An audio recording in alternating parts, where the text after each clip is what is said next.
What up? Young Bucks, old goats, 134. The goat here with Tank. What's up, Going brother? How you on? doing? Good. How you been? I'm doing like our country's forefathers out here, and I'm gonna brave the elements out here tonight in the backyard. Storm chasing. Yeah, we got a potential. It's been raining for like 24 hours, basically. Yeah, pretty much.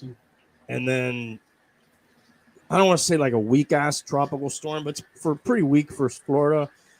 But did it make it to tropical storm? I thought it was like they have like subtropical storm or some shit like that. It may be a depression. I'm not sure. All I heard it was maybe like 30-mile-per-hour winds, but that's further up the coast. Yeah. So not a particularly whatever. You're gonna get a lot of water. Thankfully, you know. Yeah, of course, 100%. Take this any time. Maybe at some point we could give a weather report. You could pull up some shit from the Weather Channel or Weather Hurricane Center is what I'm trying to say. But I think we should be all right. And we are going to talk tonight a little bit. We're going to go way back to Colonial America. And we got a guest that's going to come on tonight that knows more about this stuff than we do. Let's bring on David, who's joining us. David, how you doing?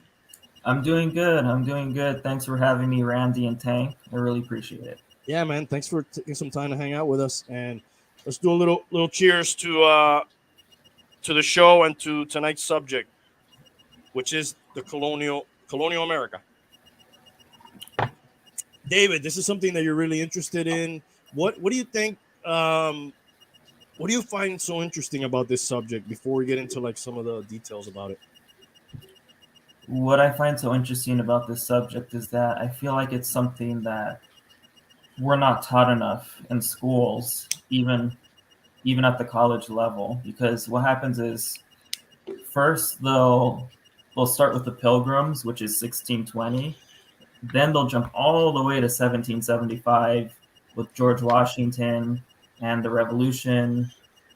And then that's it. That's all you get really for colonial history. And there's so much like in between, even we got a little bit before, and let's just so we you are studying this, you're in college, and you want to get your master's, and this is your thesis is going to be on this subject, right? Is what you're telling me? Okay, so you're all into this stuff. Man, I remember, I don't know about you, Tank, you were in school more recently than me, but I like everything I had to look up recently studying, I was like, oh my God, I didn't know that. I didn't remember that. Or, oh shit, I thought, I don't even, I'm embarrassed to say some of the stuff that I thought when I was reading it. I got refreshed for sure, but I definitely some things that I didn't know. Just to throw one out, I thought Mayflower was the first one. I didn't know that they had tried before that. So that was interesting to find out. Yeah, sort of Mayflower gets all the fame, but right, not really. Not even the second or third. There had been a few attempts right before that one. Should we take it there from the beginning? Like, you want to tell us like what were some of the first tries they had? Yeah, for sure. So you see, that's the thing. It's like it's hard to pinpoint the beginning of colonial American history because it's like, well, where do you want to start from? Do you want to start with Christopher Columbus, 1492, who sailed with the Nina, the Pinta, and the Santa Maria, and then they landed in the Bahamas and then Hispaniola? Or do you want to start with John Smith and the English, who landed in Virginia in 1607 and then established Jamestown around that time? Do you want to start with Juan Ponce de Leon, who landed in Florida in 1513? And then he fought with the Calusa Indians. I was actually going to ask you guys if the Calusa Indians are still in Florida or not, but we could get to that later. But so there's I'm not Sorry, I'm not familiar with them. I don't know if they were because La Florida, it also encompassed a couple of other states. So I don't know if they're a more northern tribe. I know the big tribes we have. A lot of these tribes disappeared too, so we have to remember that. But our big ones are like the Miccosukis and the Seminoles. Anyways, just to comment on that. Yeah, that's what I was gonna say. Like, I'm not familiar with this, so maybe not, or yeah, like he said, maybe it's more northern. But for sure, Mikosuki and Seminole are the ones that anybody will know. Yeah, and I believe the Miccosukis came from way up north back in the day, kind of, I don't want to say running away, but they were like escaping some skirmishes, some battles or wars, I don't know, and they kind of like ended up down here. But anyways, sorry, getting off course. Go ahead, continue, David. Yeah.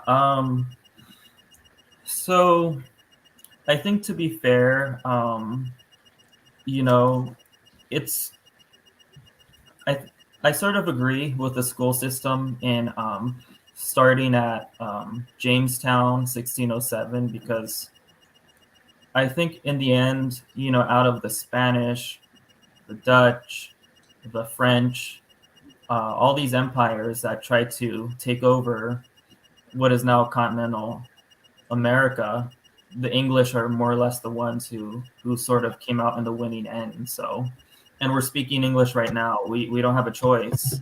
So so the first convicts that were brought over from Great Britain were actually sent to Jamestown, I believe, 2 or 3 years into Jamestown's first years. The first convicts were brought over. And so the reason why this topic I think is important is because for a long time, the white American elite, including people like Thomas Jefferson and people like him, they didn't want to talk about our convict past. Australia's convict past is really known, but the white American elite really wanted to save face, or to make Americans look good and not say that, hey, we're a nation almost built on convicts. I mean, we're not a nation built solely on convicts, but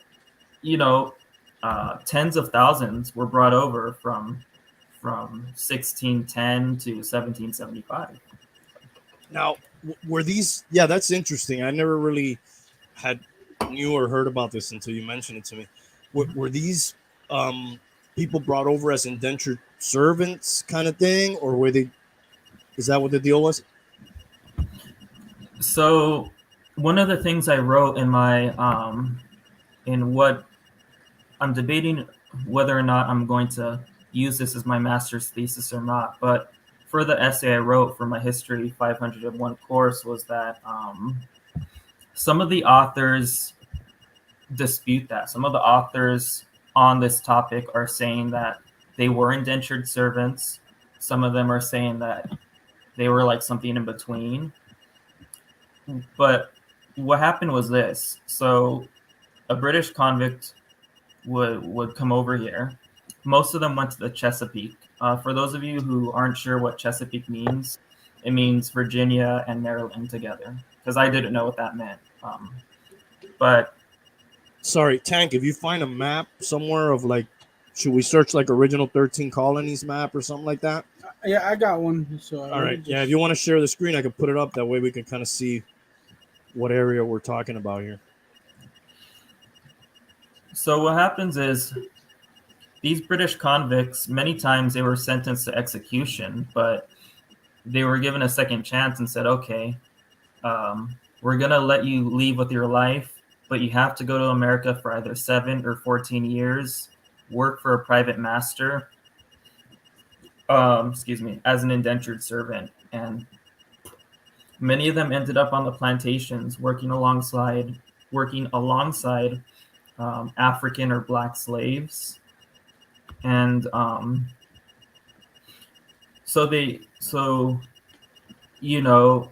Colonial America was a much more ethnically diverse place than some people might think. And yeah.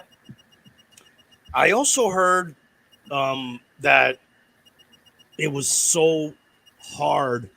The life was so hard. Everything was so difficult that a lot of these guys, they never got to see that end of that 7 years and become like real, truly free men, 7 or 14, whatever, whatever the case may be.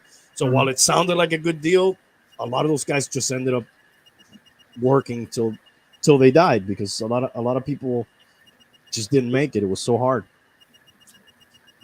Yes, yes, that is correct. A lot of them ended up staying, according to, I believe it was, I don't, I believe it was either Anthony Vaver or Abbott Emerson Smith. One of those two authors is the one that said that, yeah, the majority of the convicts actually just stayed. Many convicts were sentenced for life anyway, but life was really hard because, they really didn't have very many rights. Their governments held them in a lot of contempt.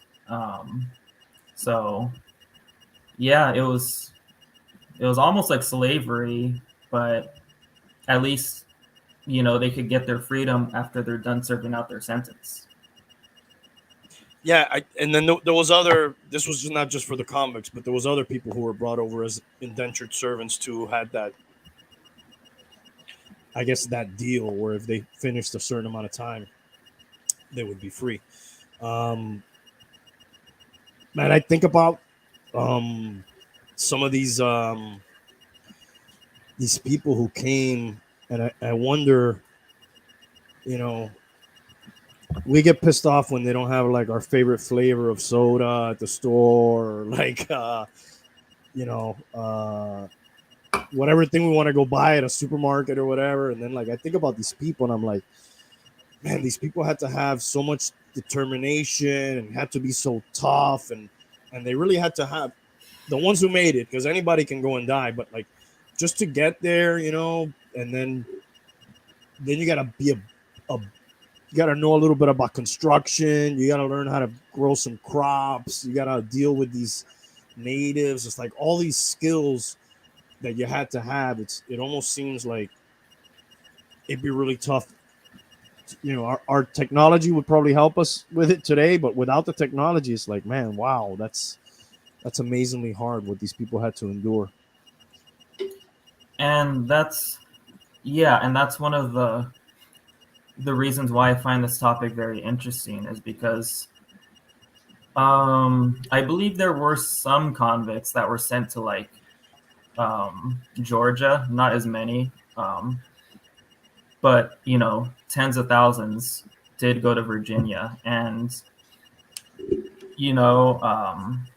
I mean, I could be making all of this up, but I think that the reason why Southern people are just so tough, and I'm sort of interested in martial race theory. That's another thing, but I think that the grit and the sheer grit that the Confederate soldiers, I mean, I'm not taking sides or anything, Union, Confederate.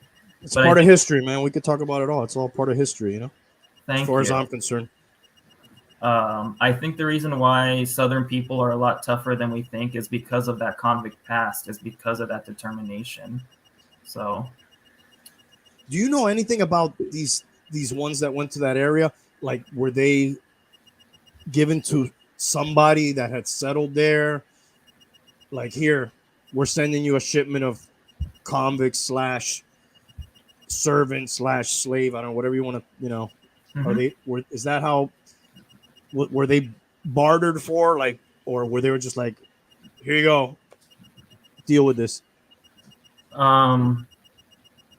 So yeah, they were pretty much like, here you go, deal with this. Abbott Emerson Smith mentioned that sometimes,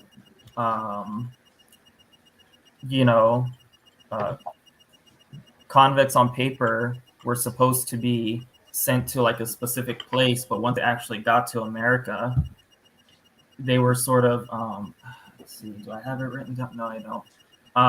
They were sort of just left to float adrift. But to answer your question, like, okay, let's see. Let me see what I wrote, in my paper here. Yeah, because we have to remember it's not exactly like, hey, this boat is going to Miami port. This ship is going. Like sometimes these people would end up off course, and all right, you know That's what? what I was thinking. We're fucking hungry, dude. We're gonna have to get off here, man. Mhm. We'll just work it out here. Oh, you were supposed to go over there? I don't know how you're gonna get over there. Whatever. Yes. So sorry, what was the original question, Randy? I was just kind of wondering if these guys, if when they were sent over, these convicts, if there was some sort of plan for them, or if the people here had like requested help and then they sent them these things, or if they were just kind of like, when I think about this, I came from Cuba in 1980 with my family in the Mario boat lift, and Mhm. while there was a lot of working class people that just wanted to escape the political system there, they also, Fidel threw in a bunch of convicts and he kind of emptied the jails on the US, and then along with regular people, a lot of like scum came from Cuba, and he kind of, it's like a dirty trick he played on the US. He emptied the jails on them, and then then you have the cocaine cowboys and all this stuff. So I was wondering if there's any like parallel where it was, if they were like kind of shitting on the colonists, or if there was some sort of deal where like they were sending them labor and it was they knew that's kind of what I was asking. I don't know if I'm explaining my question correctly, but I was just wondering if it was planned or they were kind of just shitting on them. That's a topic I haven't looked into too specifically, like the acquisition of these convicts. I believe some of them were auctioned, similar to how they did it with the slaves. But Abbott Emerson Smith does say a little bit sort of at the beginning of his book called Colonists in Bondage. That basically, they were just dropped off there because, many times they're starving on that boat and they're getting scurvy. And one parallel that you can draw to your experience to what happened during this time in colonial America was that the colonial Americans, a lot of them hated it that England was sending them these convicts. Benjamin Franklin, way toward the end, even said, you know what? Why don't we send rattlesnakes back to England and see how they like it? There was a rector, let me see where I wrote it here. But there was one rector, like religious man, who said that, what, these convicts are running amok here in our country, and I want you guys, England, to stop sending them over here. And nope, they would, fell on deaf ears. Yeah, so I wonder if like there's some merchant like, all right, I'll take them, I'll sell them. He's like filling up boats and then coming down here and like you said, auctioning them off and stuff. You talked about scurvy, like that you always hear about this in this old pirate conquistador time.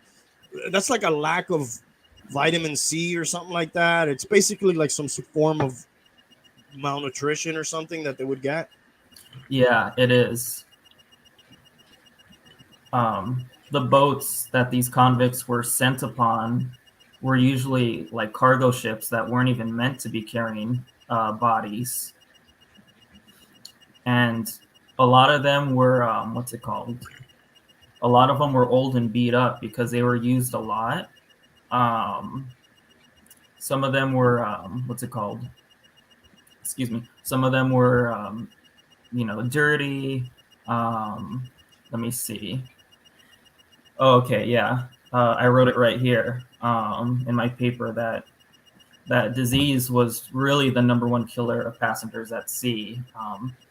one of the problems is that a lot of convicts, like the convicts that came from Newgate Jail in London, for example, they got sick already in jail, and so then they go on this boat, and on this boat there could be lice, there could be rats, and so a lot of them were getting smallpox from the the deficiency and vitamin. It was vitamin C, you said, right?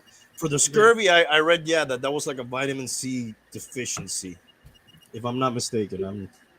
No, Right. it is. I looked it up. Okay. Yeah, and so between poor hygiene, the lack of running water, it was almost guaranteed that you were going to be eating rotten food eventually. Those were the types of conditions that these convicts faced. One thing I read about the Mayflower, you talk about the old boats and stuff. There was another boat that was supposed to come along. I can't remember. It was like Speed something. I can't remember the name. It was like the sister ship to the Mayflower. But like that thing started springing leaks almost every time, and they had to return, and then like they had to like leave people behind, and then dump more of the stuff into the Mayflower, and then they really weren't going to the place that they landed in, which we know it now as Plymouth Rock, which is I think it's modern day Cape Cod. Mm-hmm. But they were like running out of beer.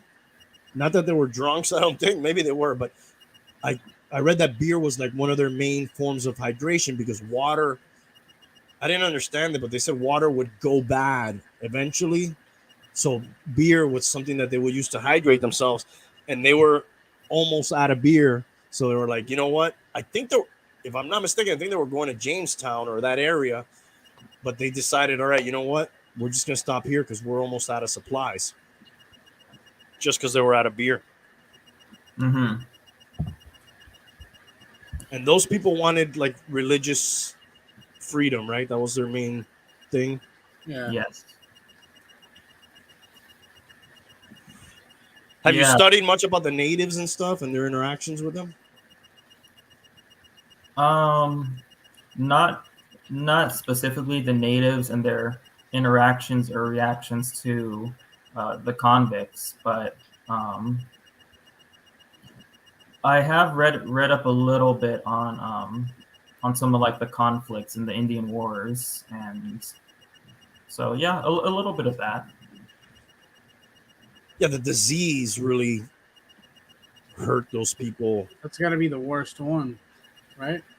Yeah, other than like they had modern weapons and shit, sometimes horses and stuff, but like they just wiped out a lot of them just on disease alone that they had never indirectly without.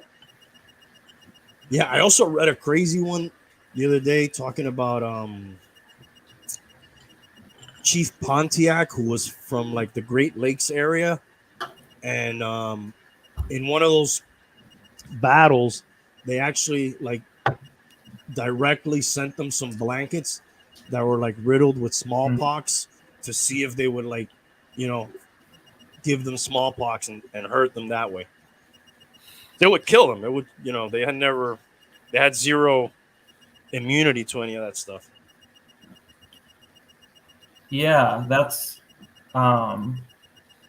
because the thing is, the Africans and the Asians, they were at least more in contact with the Europeans than the Native Americans were, and that's why they weren't getting smallpox, at least to the extent that the Native Americans were. And in my opinion, from my years of study, I believe that that's the reason why European colonization was successful, or at least in the military aspects. It's because of disease. Otherwise, if it wasn't for disease, and if the Native Americans would have band together and launched just a concerted military campaign, I think they would have driven the Europeans, off pretty easily. For sure. They're on their land. They had all the advantages.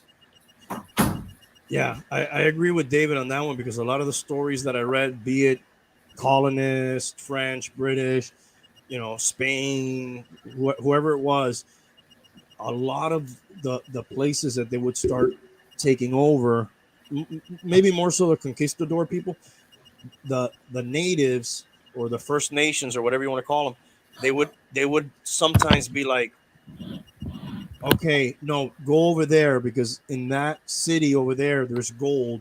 And then as I read the stories, I'm like, man, these people are probably bullshitting them just to get them out of their area. And maybe they're sending them to like their enemy's place so they can kill their enemies. And they're like killing two birds with one stone. They're getting those people out of their hair, and then they're getting them to go and kill, even though there may not be any gold, there may not be any treasure, but they're kind of, hoodwinking them and getting them out of their way. And then in some cases, they would join them in battle and help exterminate a common enemy. But in the long run, it ends up hurting them all because then they're losing their land and they're getting pushed further back.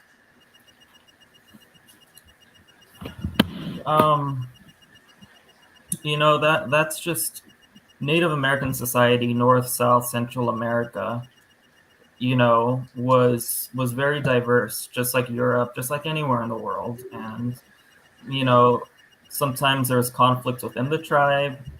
Sometimes there's conflicts between tribes. And so that was another way the Europeans, were able to defeat the Native Americans. They would ally themselves with one tribe that hated, they would align themselves with tribe A because tribe A hated tribe B, and then they would do things like that, or they would instigate, conflicts, things like that. Was it a George Bird Grinnell who discussed that in one of his books? Yeah, I believe he's the one in Fighting Cheyenne. It might be that one. Yeah, a lot of the ones that got wiped out earlier, more of those East Coast Indians, right? And then the Western guys, those people were there like into the Wild West era, were still very strong. And I don't know the names of the tribes, but is it like Comanche and Apache, or those, more like the Western guy? Yeah, and ones that followed the buffalo and stuff, but those didn't have as much contact with the Europeans as all the East Coast people did, who got, I guess they got wiped out like early on in this whole. Yeah, I was planning on doing some research about it myself, but I was curious to find out what happened to the Powhatans, Pocahontas's tribe. Like, I just real fast one day on Google, I looked it up. Like, is there still any Powhatans left? And I believe there's like a couple dozen registered members, like in Virginia or something like that. But we have Indian reservations here, over in California and here in the West, but I don't think there's any Indian reservations in places like Massachusetts or New York. And an ominous question to ask is it because all the Indians were literally exterminated? And that's probably it. What are the name of some of the tribes you guys have over there? So we have quite a bit. California, in the past, as it is today, was actually very culturally diverse in its Native Americans. The Native American tribe that's closest to us is the Tongva tribe, Tongva. The Spanish called them Los Gabrielinos. So there's them. Those people lived in like the Claremont to like Claremont, California, to parts of Orange County and Los Angeles County. They're also the tribe that were that were Christianized at San Gabriel Mission, which I go to every now and then. We have a lot. We have And that's by the Spanish, right? Obviously. yes. I can't pronounce their names. We have the Pomo. We have the. Give me one moment. I actually have them written down here in my phone here. Some of the languages, some of the California Indian languages are actually related to some of those in Mexico. They're part of a language family called the Uto-Aztecan. But we have the Juaneño, the Cahuila, the Cahuila have inhabited the Coachella Valley for about 3,000 years. The Chumash, they're pretty close by. The Juaneño, Fernandeño, Hokan, Mojave, and I could keep going on and on, but So you have quite a few. yes, I have quite a few. Excuse me. Yeah, because I mean it's obvious if you think about it, but like you mentioned, they had their own language, which I don't even know. There may be a few people, I don't know the numbers, that still may be able to speak that, but like everybody in South America except the Portuguese who speak, not the Portuguese, the Brazilians who speak Portuguese. That's all because of the conquistadors. They speak Spanish because of the conquistadors, and in that area, because Portugal was really big too in the early exploration age.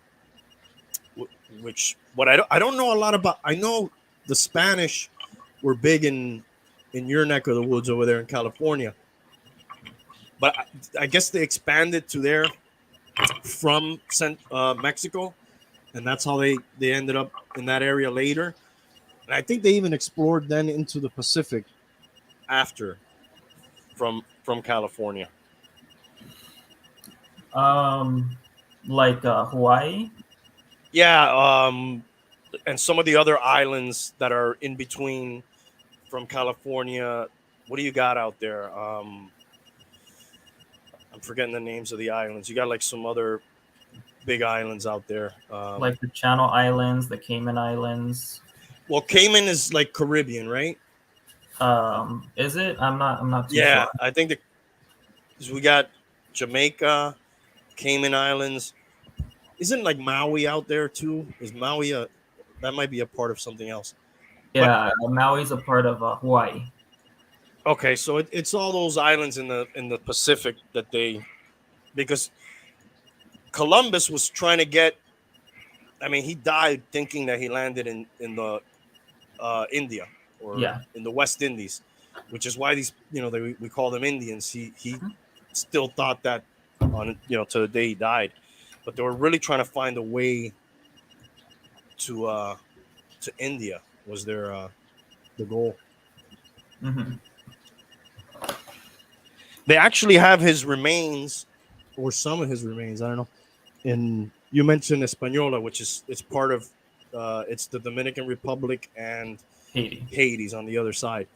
And I went to the Dominican, and there was a place where they had like I don't know if it was like a church or it was a structure, and inside there they had like his remains guarded there, which I had no idea. I was like, wow, I didn't know that they had this guy here. And I think they moved him around a few times over the years, but I'm not seeing any islands, Randy, next to Cali. No, not next to, but like in between. Right. Okay, so, but none of them sound Spanish. Well, they may not have Spanish names. I don't know, but maybe I made this shit up. But I thought they explored the Pacific from California to the other mainland and kind of hit upon some of those islands in between. But I could totally be making that up. Well, let's see. I was reading up on him too. Not too long ago, actually, about the guy. Let's see. I don't know if this is the Spanish period. already the California period, but because the thing is, it was Californian vaqueros who showed the Hawaiians how to do cattleman ranching. Let's see, what's his name? Or at least showed them a certain way to do it. You know, maybe the Hawaiians already knew how, but How did those people get there? That's another thing. right. Oh, I found it. His name was Francisco de Paula Marin. He was born in 1774, and he died in 1837. And he was a Spaniard who served King Kamehameha, and yeah, who served King Kamehameha. And in 1830, the King of Hawaii did recruit 200 California vaqueros to come to Hawaii. And also, I don't know why it says JMA_88 Solomon Islands, but Philippines, yes. This is somebody watching the show that's commenting, which is actually the Bum. What's up, Bum? He's somebody who's on the show sometimes with us. He's just chiming in the chat. Yeah, because he's right. The nephew of one of the viceroys discovered the Solomon Islands. Talking about that area, Magellan, right? He was his expedition was the first to circumnavigate, right, the globe. Exactly. And he stopped. I look it up, Tank. Where did he die? Where did Magellan die? But I thought he stopped in one of these islands, and they made some sort of deal with some natives there that they would help him get rid of other natives there that were sort of their enemies, and that's how he died. He died in the Philippines. There you go. The Battle of Mactan. Mactan, yeah. Yeah, the expedition later, made it back, but he wasn't on it. But that was, and he of course discovered. We say discovered in a lot of cases, but like the shit there was people there. People were like they knew it was there. Like they discovered it for them. They just found out, Yeah. About Magellan Strait, which was a quicker way to get through South America, to that side over there, to the Pacific. I guess that's the South Pacific over there. Mm-hmm. Well, it's just fascinating how small the world got so fast. Yes. You think about these people, and there's this whole other world over here, and it lives completely different. They're still living. They're still, they have their own, in some cases, really advanced civilizations too. If you look at some of the South American and Mexican empires and stuff, but it's like a completely different way. And then you have these people, and they kind of wiped everything out. If you really think about it, it's crazy. But let's go back to Colonial America, which is really what you wanted to talk about. What other kind of things are sort of interesting to you about it, or the convict scenario that maybe, if you're not paying attention, like me and Tank, we went to school for recess and lunch, I think, pretty much. So we didn't really pay a lot of attention. I did. I found history actually was one of the ones that I paid attention, especially if the teacher was good at storytelling and stuff. And me too. That's definitely my favorite of school. Yeah, but what are some other things that you're like, oh man, they didn't really teach me this in school, or some things like that? Right. So I really didn't do a whole lot of California history back when I was going to school K through 12. It wasn't until just 3 years ago at Cal State Fullerton that I started actually learning about specifically Californian history. And what I found interesting is that, one of our most famous governors of California, his name was Pio Pico. He was born, I believe, in 1801, around the turn of the 19th century. And if you were born around that time, you would have lived to, it would have been a very confusing time for you because okay, when he was 20 years old, up until he was 20 years old, he grew up seeing the Spanish ruling California. Then the Mexicans took over. Fast forward another 20 years, now it's the Americans who take over. So California was a pretty was also kind of a diverse place. At one time, it was sort of seen as a place you didn't want to go to. Let me give you an example. During the Spanish period, they were building missions in California to serve as buffer zones between hostile Indian tribes. And now California, even though, San Francisco, Los Angeles, even though it's beautiful, you got the beach, it was so remote. It's like you feel like you're stranded out there. And some priests even lost their minds, having to serve at these missions. Some of these priests, even before leaving Spain, would say, "Oh, please don't send me to California." Not all priests, though. Some priests, this one priest, I think, served 30 years until his death, and he was fine. But yeah, there was a time when California was just this quiet, completely depopulated, like almost backwater. David, do you know the timeline of when like Spain was in control there and when Mexico was in control there? Yeah. I have it in my notes over there, but I don't want to make it too academic, but in the early 1600s, the Spanish, particularly the Manila Galleon, the one that was going back and forth from Mexico to the Philippines, they would sometimes pass by California, but they kept getting harassed by Sir Francis Drake, who represented England. In fact, there's a place in San Francisco, I think, called Drake's Passage. I've never been there. So the Spanish had to give it up for about 90 years, but it wasn't until 1769 when the Spanish really focused on colonizing California. Sorry, let me backtrack. It was 1542 when the Spanish just landed in San Diego Bay for the very first time. So early on in the whole exploration. Yes, but they didn't do really anything with it until 1769, and they started with Mission San Diego, and they just kept darting, more missions throughout the state. And that period ended in 1821, and then the Mexicans took over, and then the Mexicans lost it in 1848, or technically 1850 when the Treaty of Guadalupe Hidalgo was signed. The reason I ask is it sounds like a long time ago, but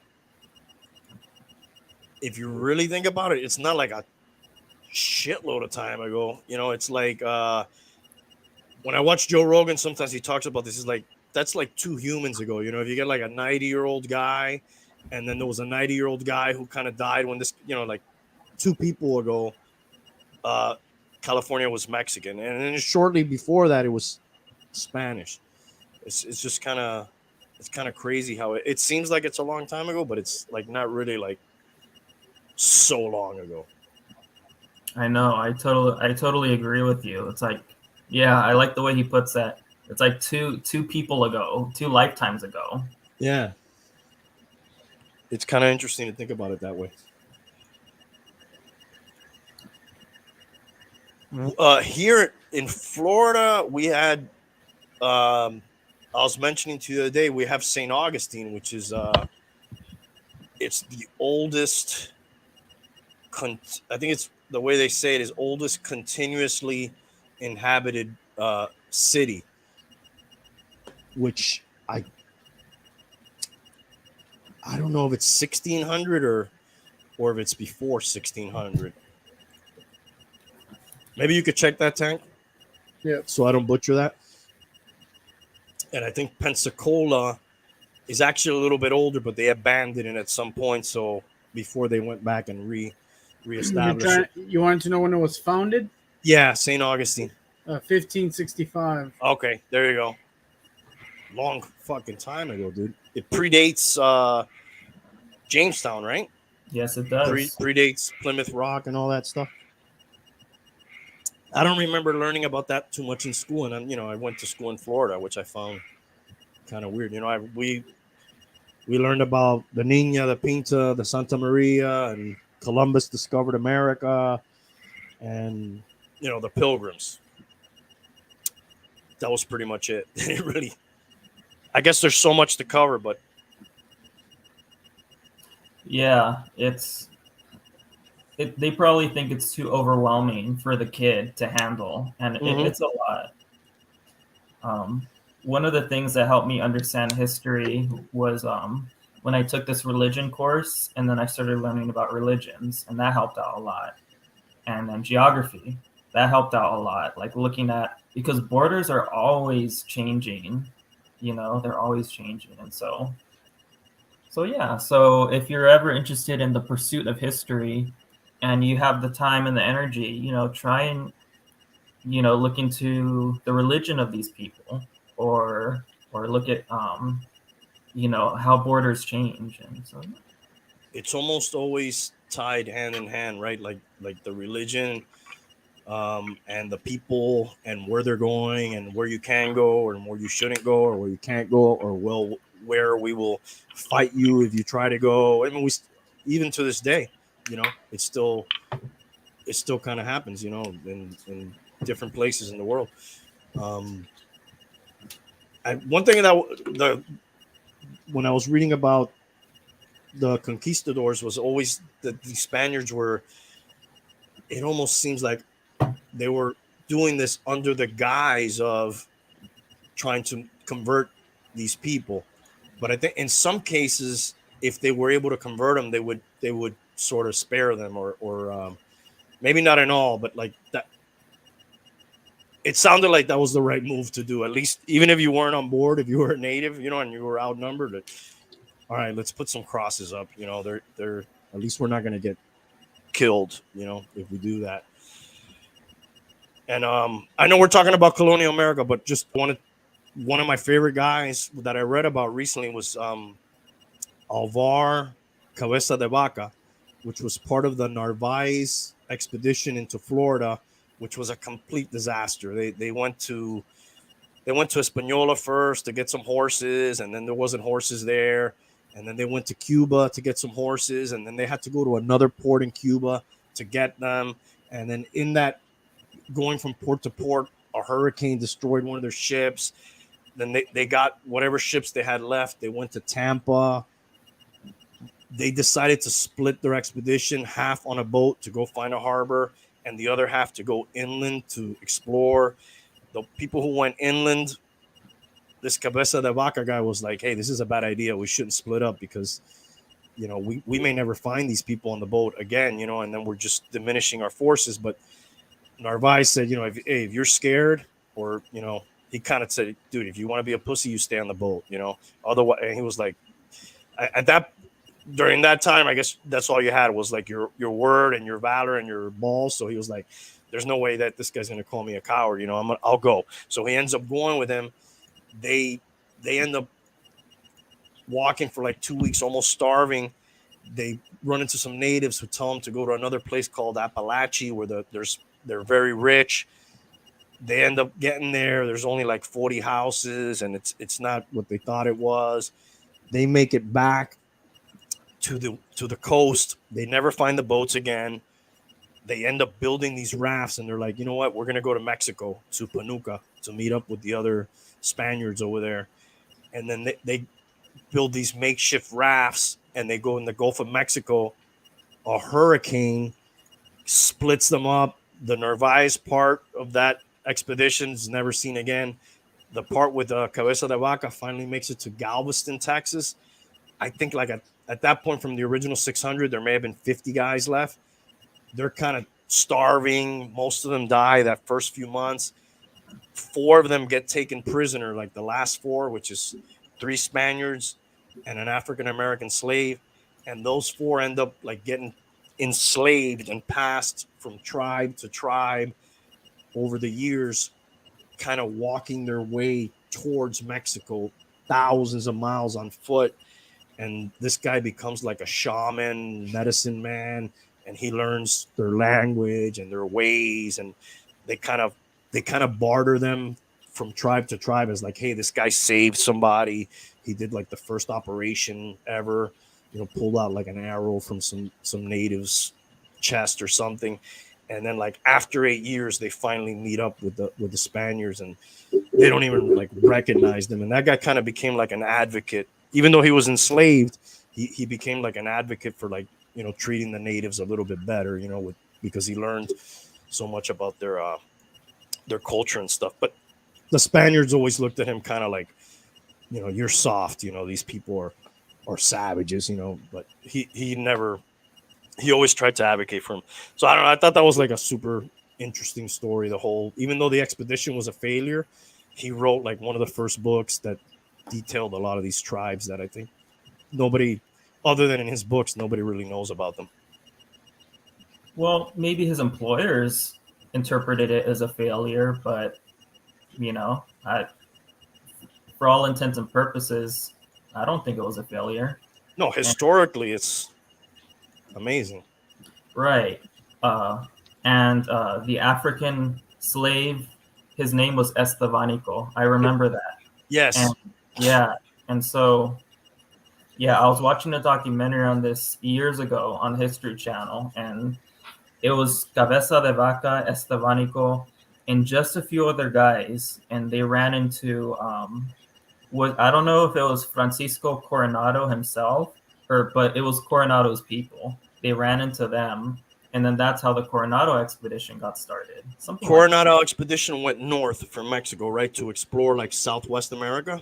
Yeah. Is that right? Okay. So I believe at that point, Cabeza de Vaca went back to Spain, sort of wrote his memoirs. He ends up back in like Argentina area later, but they got Estebanico and they tried to use him sort of as a guide because he had learned how to communicate with them, and they used him like interpreter guide. There's a story about him. He would go ahead and scout the area sometimes. And there's a story where in history, they say that they killed him, but some people say there's a chance that the natives helped him get away from these people because he didn't really want to be with them anymore. And they kind of like, I don't know, faked his death maybe. And then he, lived happily ever after. Who knows? Mm-hmm. Who knows how romanticized some of these stories are, because it's all secondhand accounts, right? And if you're writing a book, you want to write an interesting book, but they're interesting stories nonetheless. Yeah, very interesting. And sometimes you have to, when you're reading history, you really want to,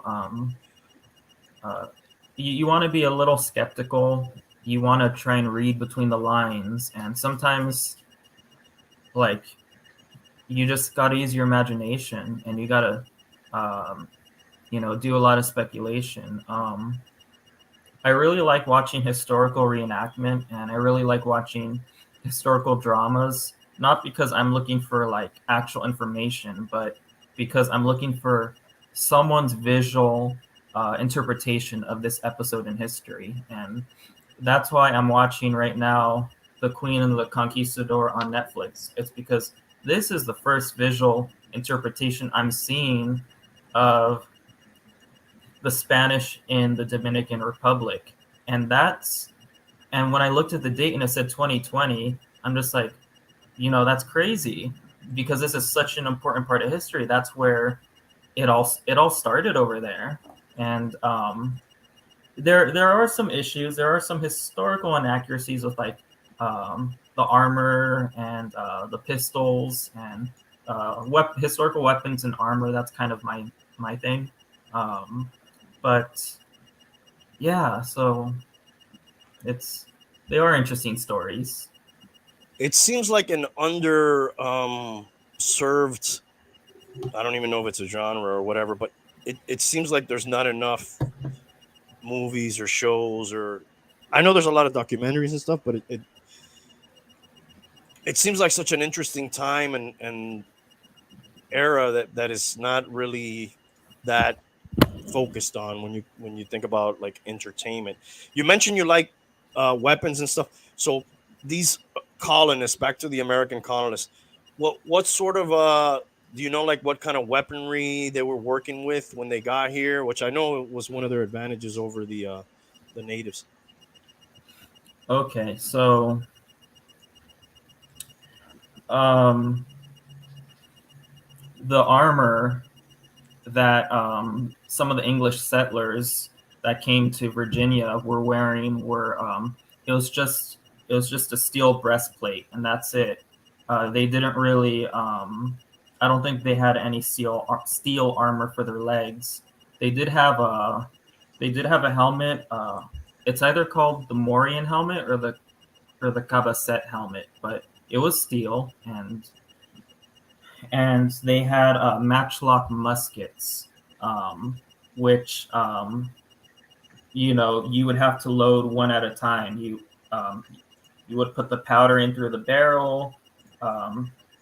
You would then put the bullet, and there are other people who can describe it better than I can, but it was a single shot weapon. And the problem with the breastplate was that they were round, and when you're trying to fit the butt of the rifle against the breastplate, many times it would slip off.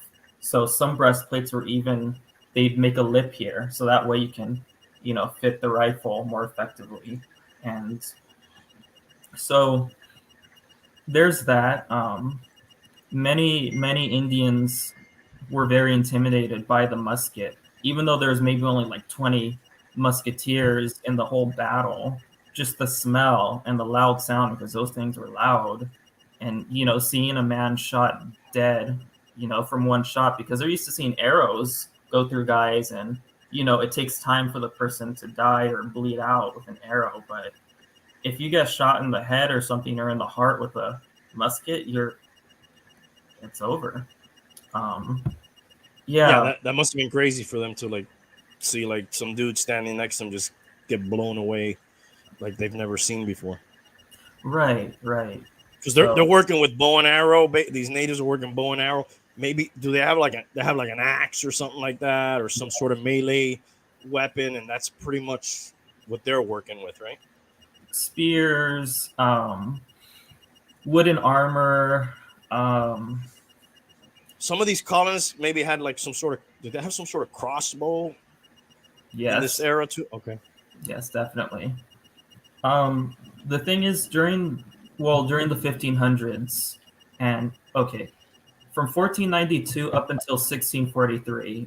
I'll put it that way. The Spanish military was like the gold standard that all the other European militaries wanted to model off of.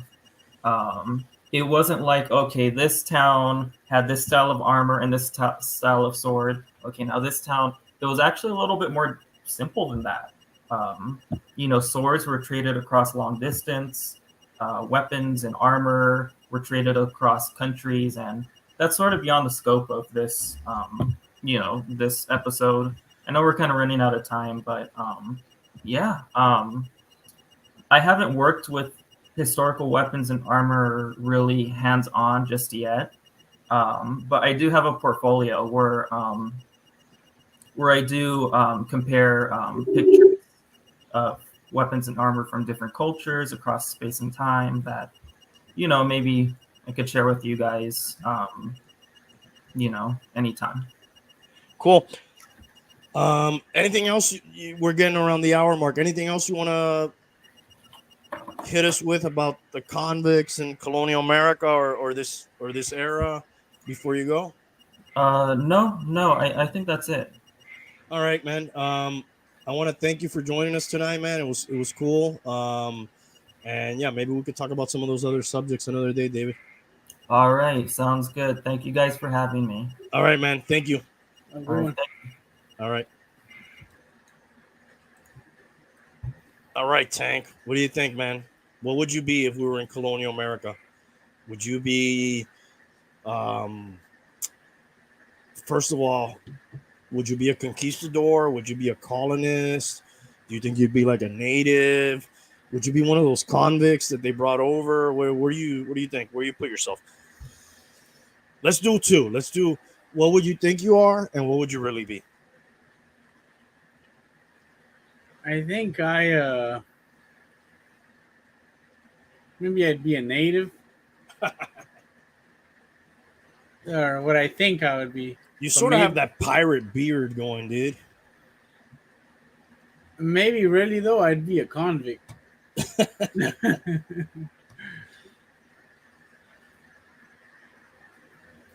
Pirates are cool. Yeah, there's a whole. We didn't really talk about. I mean, we went all over the place. There's a whole nother pirate era, which is not too far removed from the time that we're talking about. This guy, I think was a Portuguese. I don't want to say. Let's just say this guy was a Portuguese. He was definitely probably in charge of the beer on the boat. This guy. What's up, bum? For sure. What's happening? How you doing? Are you battening down the hatches over there? Not really. But We've seen worse, right? yeah, I was delayed. I was finishing up Stranger Things. Are you happy with that, by the way? How many episodes is it? 7. Okay.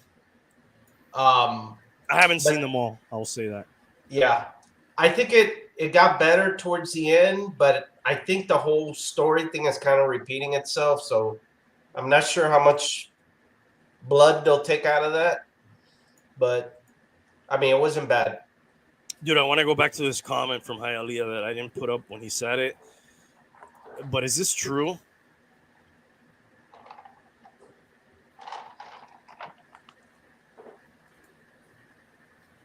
I think there might That's be funny. two. Yeah, When I looked that's up, true. it did switch names. What is I up with think that? if it turns to a name storm, it'll be Alex. And why was it Agatha? Oh, right. Because it was a hurricane that hit Mexico. So if a hurricane does not become a hurricane anymore, and it comes back to a hurricane, it comes back as another name? No, I think what happens is that the remnants of the hurricane created a tropical depression, which is named separately.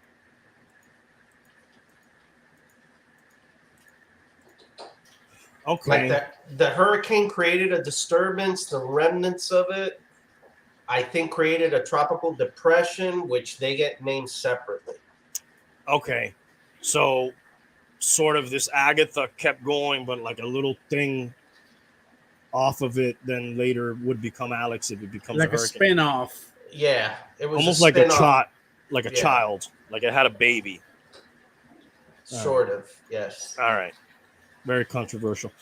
I was able to listen to you guys talk with David and some of that. Yeah. What'd you think? Well, he wasn't on very long, or I guess I missed maybe the beginning, but We did an hour with him. oh, okay. Yeah. Yeah, I may have missed a piece. Yeah. Yeah, Just you know, I just a love little all that piece. stuff. So I heard when you guys were talking about, some of the South Pacific Islands and California. Previous to that, we talked a little bit about Colonial America, which is more what he was interested in, and the fact that a lot of convicts were sent over to the colonies, to the colonies by the British, which I didn't really know about that. So where have we heard that before? Well, I compared it to the Mario boat lift with him. Exactly. Yeah, I brought that up, and that's why I was asking him. I was like, were these people sent over here as a way for them to shit on the colonists, or were they sent as a form of slavery? Because I think a lot of them were sent to, like, hey, if you finish out your sentence as an indentured servant X amount of years, then you could be a free man, which I think it happened that way, but a lot of them never got to live out the sentence because it was such a hard life, that they didn't make it. But that shit's all super interesting to me, dude. It is. And what I didn't know, I know a lot of these people, they say they wanted like the religious freedom and all that. But I think like a big aspect too was that they were trying to like get some land and some riches. Yes. Maybe not gold necessarily. For sure, land. Yeah, for sure, land. So it's like a roll of the dice, dude. If we can make it there, like let's get in on the ground level, dude. We'll go there. Yeah. Well, and that's what Western expansion was later, right? How did that happen? Was they basically said, hey, go west, young man, that old saying, right? Which was if you can make it out there, whatever you put a stake in is yours. Yeah, as long as you can kill whatever Indians come around, you'll be all right. And survive the diseases, the winters, the whole, man, you had to be tough. Incredibly tough. Beyond tough. Yeah, we were talking the other day, and I was talking about mostly these conquistador guys. I was like, Jesus, man, the amount of like skills these guys had to have, navigational, dealing with the natives, some sort of like, I don't want to say public relations, but like, dealing with these people. Then if you're going to settle, like building stuff, growing stuff, then you got to form some sort of little government or whatever. It's like all these, I don't know if we could do it today, when I think about it.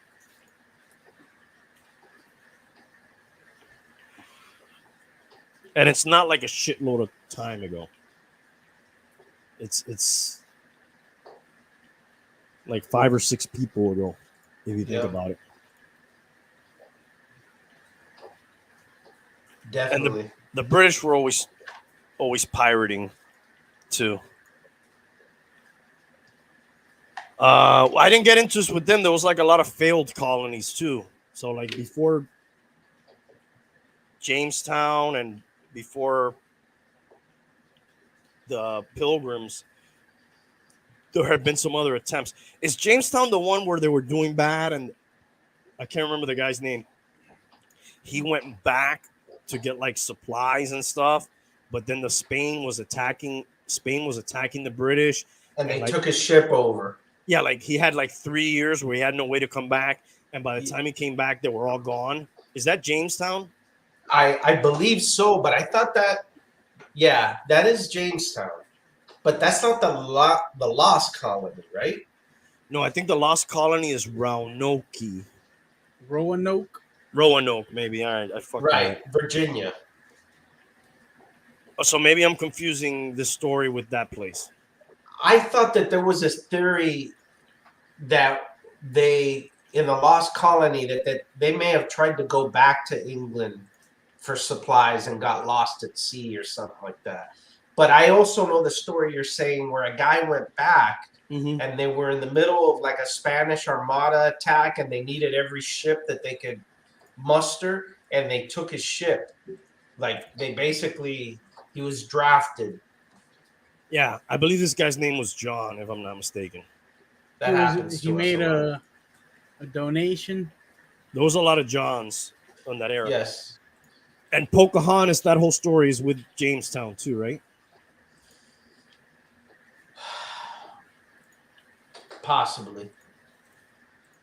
Yeah, I think it is. Yeah, it's not just a Disney movie. No. Who do you think you would have been, Bum, in this era? In this era? In that era that we're talking about. Man, it's like there wasn't a lot of titles, right? You were like either in some type of navy, you were a blacksmith, or a mechanic. They may have had another name for that. Like ideally, they would have had like a little bit of everything. Like, remember when we talked about this area where they have these bomb shelters, and you could buy a place, but part of the deal, I think they're former bunkers, but part of the deal is you had to have some sort of skill that would be Yeah. helpful to the community in case. So, like, if you were a doctor, okay, cool, we need a doctor. Or, hey, you know how to grow crops, cool, we need an agricultural guy. I don't know if it's true or not, but I would assume that they'd want to have a diversified group of people with different skills to come build. I'd probably be interested in that time, like be a gunsmith if possible. You know, that would seem like it would be like a pretty good trade to have. Yeah. Yeah, one of the things I read about the independence was they melted down a statue of the king that was I heard somewhere, about that too. and they made bullets, like a shitload of They gave bullets him out of like it. 45,000 bullets. Yeah, like they Wow. unloaded with the remnants of the. But these Boston people, dude, they're always in the middle of everything, dude. Yeah, bro. Fucking I throwing will tea in the say, harbor. If I ever tell you one thing to put away your dislike for the Bostonian New England crowd would be just to be able to go there and enjoy the history. It is really packed with history. I will tell you that. It is amazingly packed with history. I still hate them. That's fine. You could hate them, but you could appreciate their forefathers. I'm sure they weren't Patriots fans.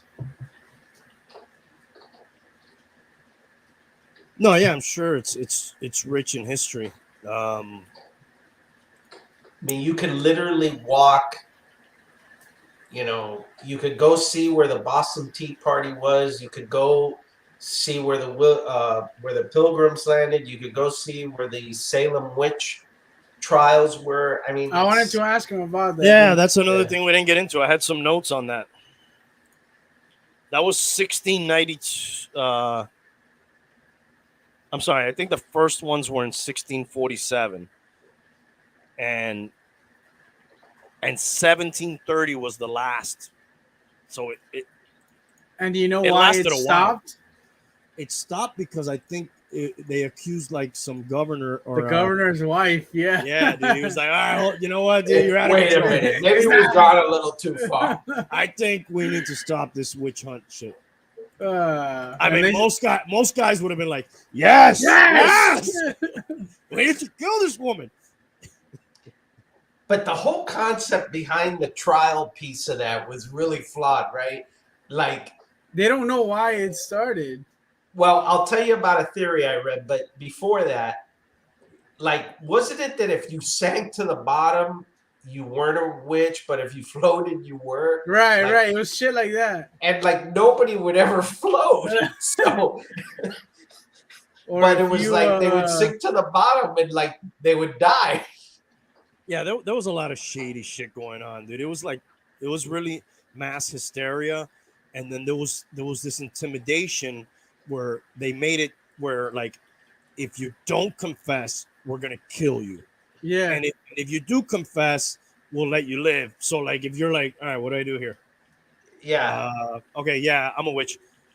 And then like some of the stuff that they would admit into evidence in these trials were like if people had a dream, oh, I had a dream that Betty said this to somebody, and like they would admit that as a form of evidence. Right. So there was a couple things, right? So you would be allowed to have hearsay. You could just say, "Oh, I saw Betty, at the market." And, Let's use a better name. They weren't named Betty. What like Agatha or some shit. Right? Gwyneth. Okay, Martha, Agatha at the market, and I saw her do X, Y, and Z, or talk to a goat or something like that. But I read something like years ago where there was some university that did like an investigation, and they thought that based on what some of the people were reporting as far as symptoms were concerned, that they felt that it was a mold that got into their rice and wheat supply that created a hallucinogen that created this mass hysteria and also made them sound like they were under drugs, under They the had influence of drugs. like fits, right? They would have like fits and shit. Right. So there was a pretty good theory about that it could have been some type of mold that got into their food supply and affected these people to have some of these hallucinations and fits. And then on top of that, it's what you said, where they coerce people that really, like, the only choice you had was to admit it. And then once you admit it, they'd kill you. No, if you admitted it, supposedly they wouldn't kill you, but I guess they did kill you too. Well, if you were a witch, yeah. So it was like, either way, we're gonna kill you. I think it was the other way around. If you admit it, they'd keep you in jail or some shit. And if you didn't, they would kill you. And then if you survived, then you weren't a witch. And if you died, or the other way around. It's something like that. It was all fucked up. Yes, it was pretty shady. But also not that long ago. No. Where we're taking people and we're burning them at the stake because we think they're witches. And they actually ended up like decriminalizing eventually being a witch or claiming to be one. There's actual covens around and shit. Yeah. And that's, I mean, if you think that didn't happen too long ago, then think of the time where we had slaves. That's even, a shorter period of time. And if you look at even when you had segregation and things were kind of separated, that's even shorter. So in the big scheme of things, women's suffrage, more prohibition,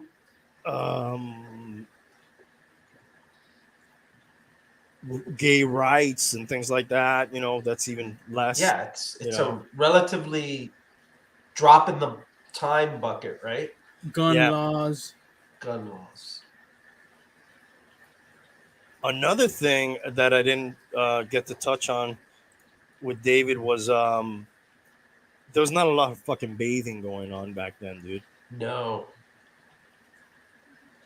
I believe the ideal bathing schedule was once every few months. And they said, I think they were just pigs, but they said, sort of like dogs, when you hear like, hey, don't take the dog a bath tube often because you'll wash away some essential oils that they have on them. So they like took that to heart. And the way that they would combat the stench was they would change. Yeah, well, there wasn't even really like full blown like flowers and shit. They would like a potpourri kind of thing they would use, or change their clothes, but a lot of people didn't have a lot of clothes, so they couldn't do that. But I'm just like, dude, imagine like you're a young guy and you're like, you meet a girl, dude, and like you want to go downstairs. Oh, I don't think there was a lot of going downstairs, dude, at that time, dude. That's probably more like a modern art right now. Upstairs only. You may have gotten more than you bargained for. Jesus, dude, I cannot even. I don't think that we're doing that, man. You guys ever heard the one about George Washington's teeth? That they were wood? Yeah. But look this up, Tank. There's stories, I don't know if they're true or not, that like some of his teeth were actually taken from slaves and like implanted.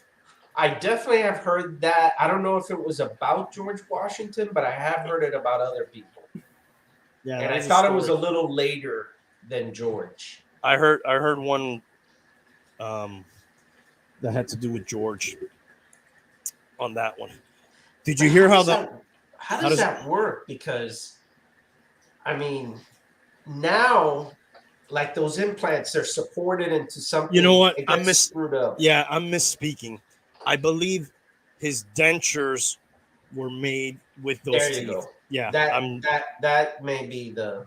Yeah, I think maybe that's what it is. Yeah, I don't think they were doing implants. My bad, I butchered that. They were making his dentures with the teeth of slaves. Okay, that may be because Yeah, I remember hearing something about that. Yeah, implants is a way more complicated, probably It modern. says that the wooden false teeth is a myth. That the dentures were actually animal and human teeth. There you go. There you go. Yeah, but you look at pictures of him, you could kind of see like his mouth is like protrudes a little bit, and it looks like he's got some shit in his mouth. Well, if you think about it, if they weren't washing themselves, but you think they were brushing their teeth? Can we pull up? No, probably not. Can we pull up a picture of George Washington? Yeah. Like a close up of his. Yeah, like a portrait that shows that we can maybe look at his grill piece. His piece? No, not his piece. His grill piece. Oh. That's for the Patreon episode.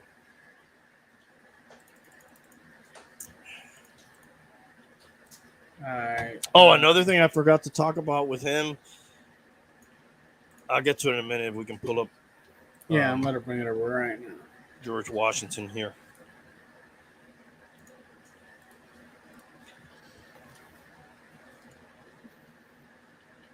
Can we zoom in on like one of those face ones?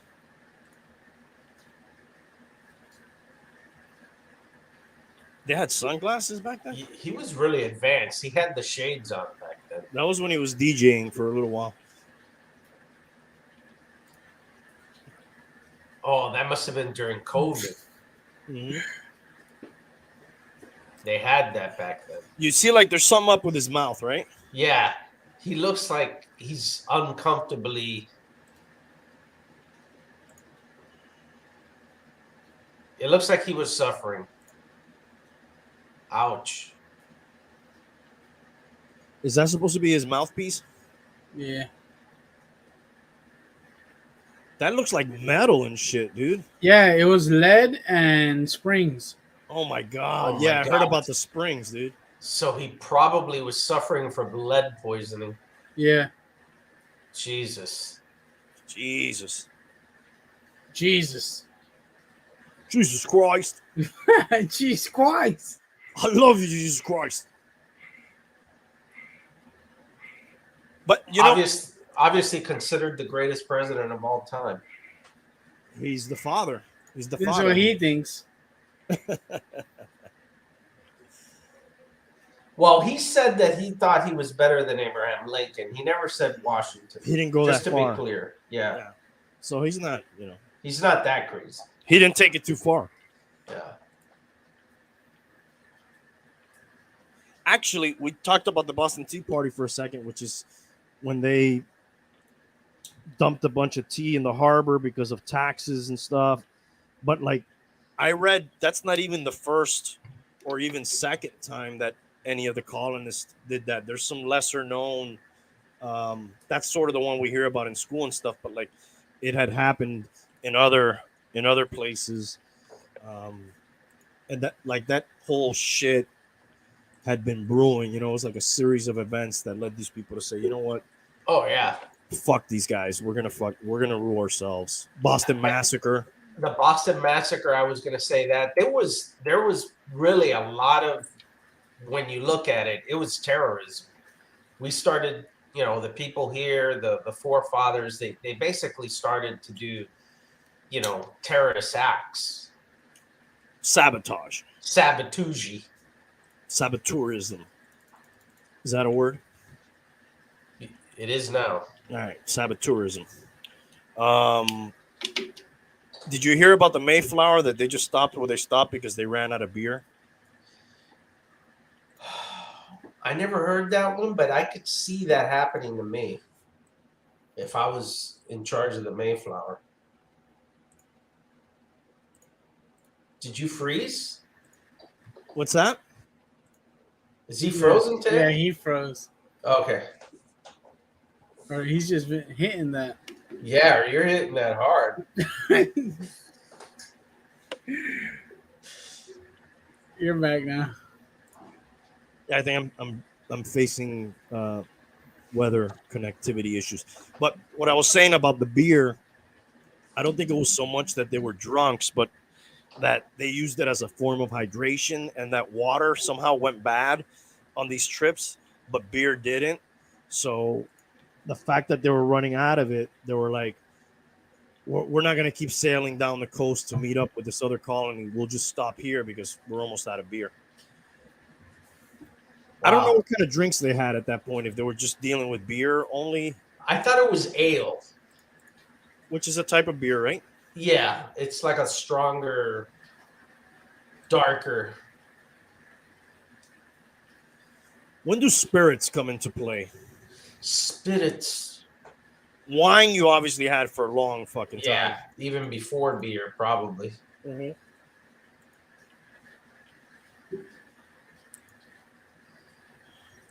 The speed. Is it possible that I wonder who made, I would assume the Scots made whiskey Scotch first, right? Or the Irish? I thought it's called Scotch because it's from Scotland, right? Well, but I know the Irish make a whiskey too. Yes. So it was probably then that started those spirits. And then, of course, once we settled here, we started to make American whiskey or bourbon. When was bourbon invented, Tank?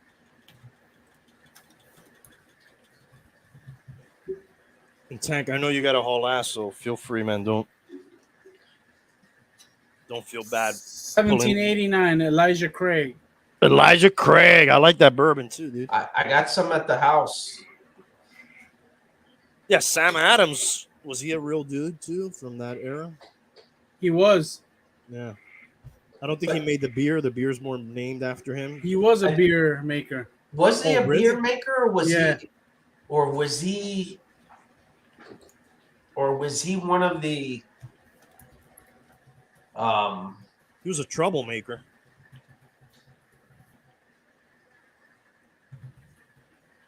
I know Elijah Craig. I don't think he made bourbon. I think that was like retrospectively named after him.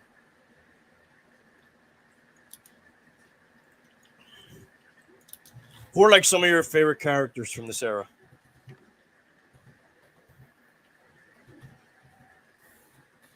Obviously, George Washington's a big one. Paul Revere. from that time? Yeah. Yeah, from I guess from the Revolutionary War. I mean, the one that always sticks out is Washington. There's Patrick Henry, give me liberty, or give me death. There was a lot of the English that were famous too, Cornwallis. The Redcoats are coming. Yeah. Paul Revere. Also a famous Beastie Boys song. Yes. I still don't know why they named that song Paul Revere. There was a mini series called Washington Spies on AMC, which was very good. It talked about what basically ended up being, the forefather of, military intelligence, the CIA. It started back even then, how, they worked regular farmers and individuals that were being, working close to the military, to the British, because either they were taking care of the horses or owned a tavern and feeding them. And they ended up, turning them into spies, and how they created a whole network of spies, and pretty interesting stuff. Even back then, there was those kinds of shenanigans.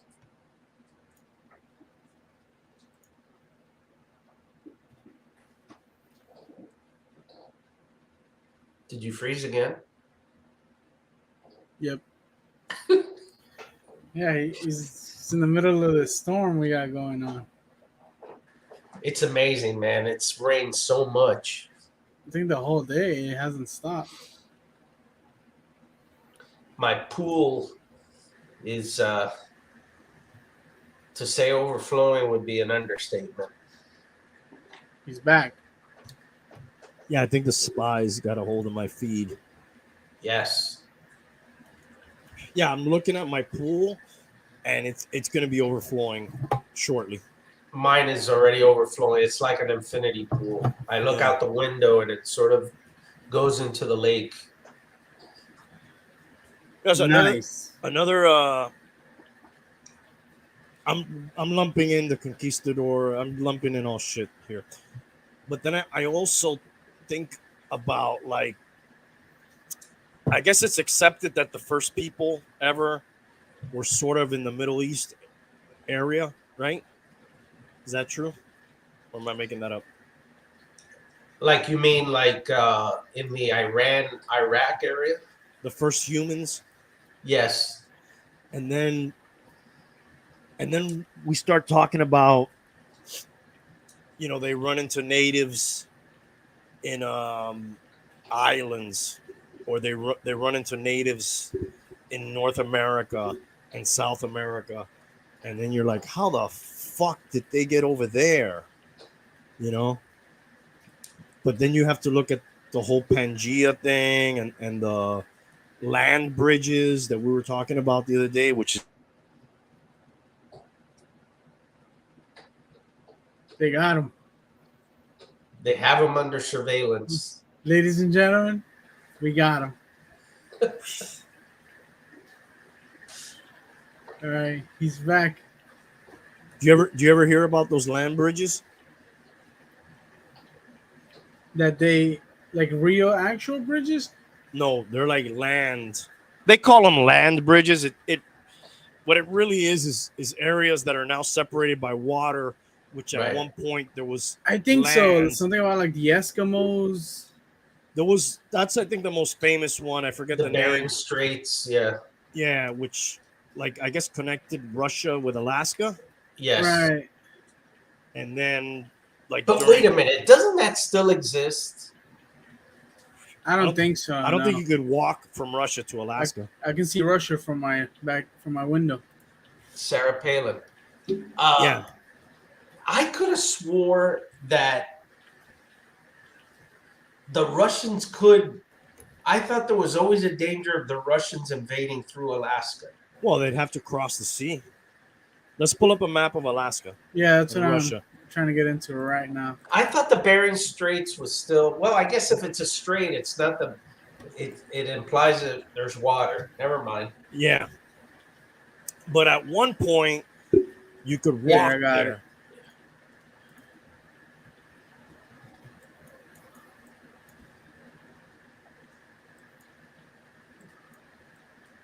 Damn, those almost look like the Keys and shit. So Okay. if you go further up north, I think that's Right the there. part. Yeah. Right. I mean, come on. Well, you certainly can't walk. No, but you could throw a ladder across that. Come on, guys. Well, at one point there was actual land in that area, and then at one point it froze where they couldn't get out of that area. So a lot of people stayed like stuck in there. I'm also thinking, what the fuck are these people doing in that area? Because it's fucking freezing up there. But that's how those people eventually came down and populated North and South America, but then later were separated because that bridge went away or whatever. They actually found the remains of a baby. Of a In that rebel area? base? No, of a Sorry. baby.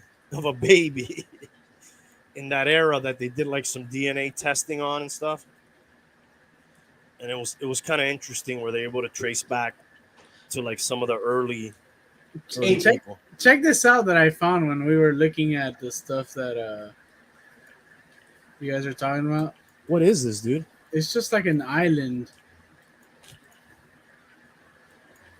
In Alaska area? No. When we were talking to about the islands between California and What are these animals there? seagulls, Oh wow. but look how crazy this is. Look where it's at.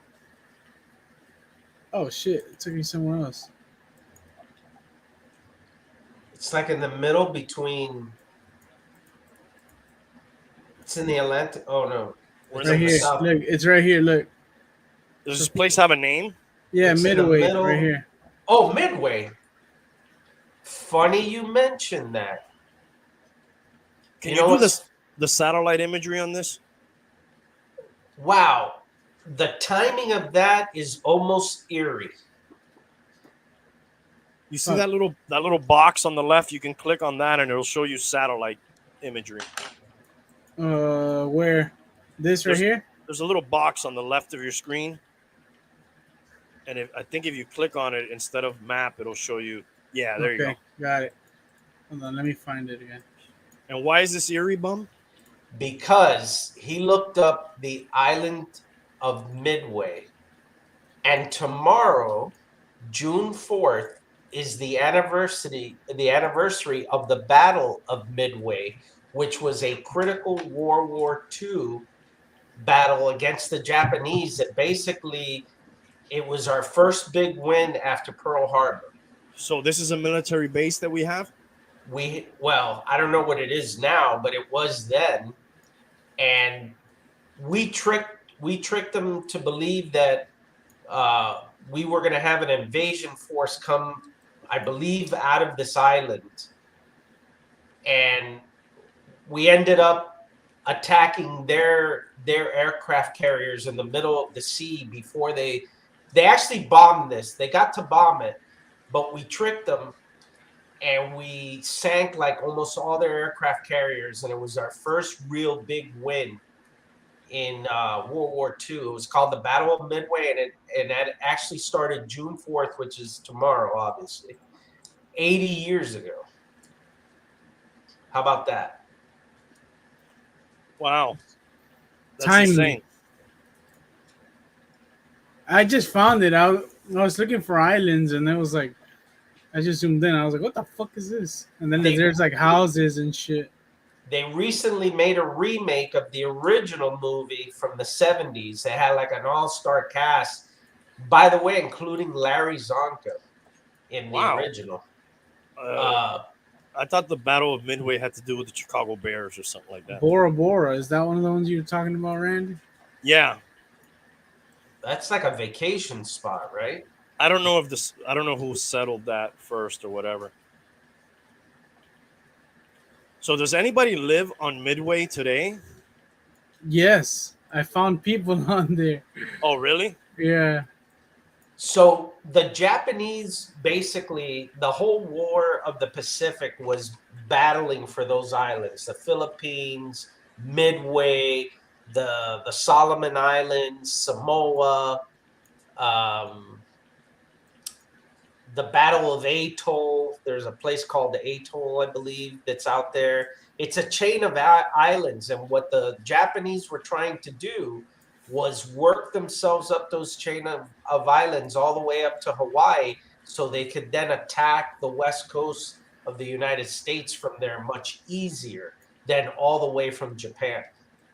Hey, could you sort of zoom into the middle of Cuba there? Randy, is there a Guarma island? Guam. No, Guarma, around Cuba. I don't know. I know there's a Guam. That's one of those Pacific. Yeah, it's on the other side. Actually, it's a U.S. territory. Where? Sort of like the middle of the middle. Trying to see if I can find my hometown here. Do you see any of the names? Yeah, I can see the names. Go like a little more coastal up north. What was your place name? Well, Las Villas, Camagüey, Caibarien, Santi Spiritu was in that area too. It's funny. I looked it up one day here with my parents, and we kind of pinpointed like the place where our house was. Wow. Which doesn't even exist anymore, really. But we pinpointed the little town, and we saw where So this is Sancti Spiritus right here, this little red. Okay. Where do I go from there? I don't know. There's supposed to be like a major road that kind of goes across there, but I don't know if you can even see it. What was the name of your city? Dude, I don't even know. I think it like Las Villas, Caibarien, all that area. And it was crazy. Like my sisters, they would walk them to this highway, and then they would like ride their bikes the rest of the way to school, and then like I guess they would hope they made their way back home later. Anyways, whatever. I saw Cuba. I was like, let's look at that for a second. Um,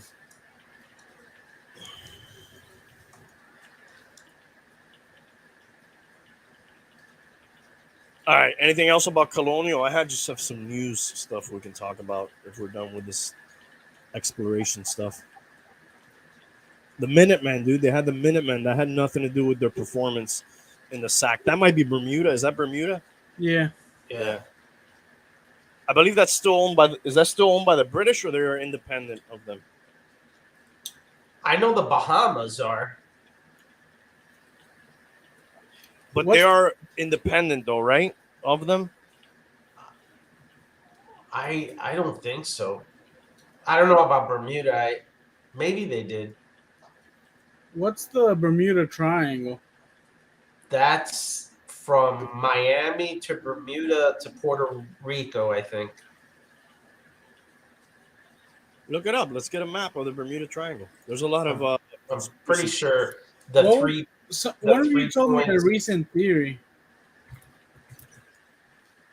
of the Bermuda Triangle that maybe it's like that they have something. So I don't even know.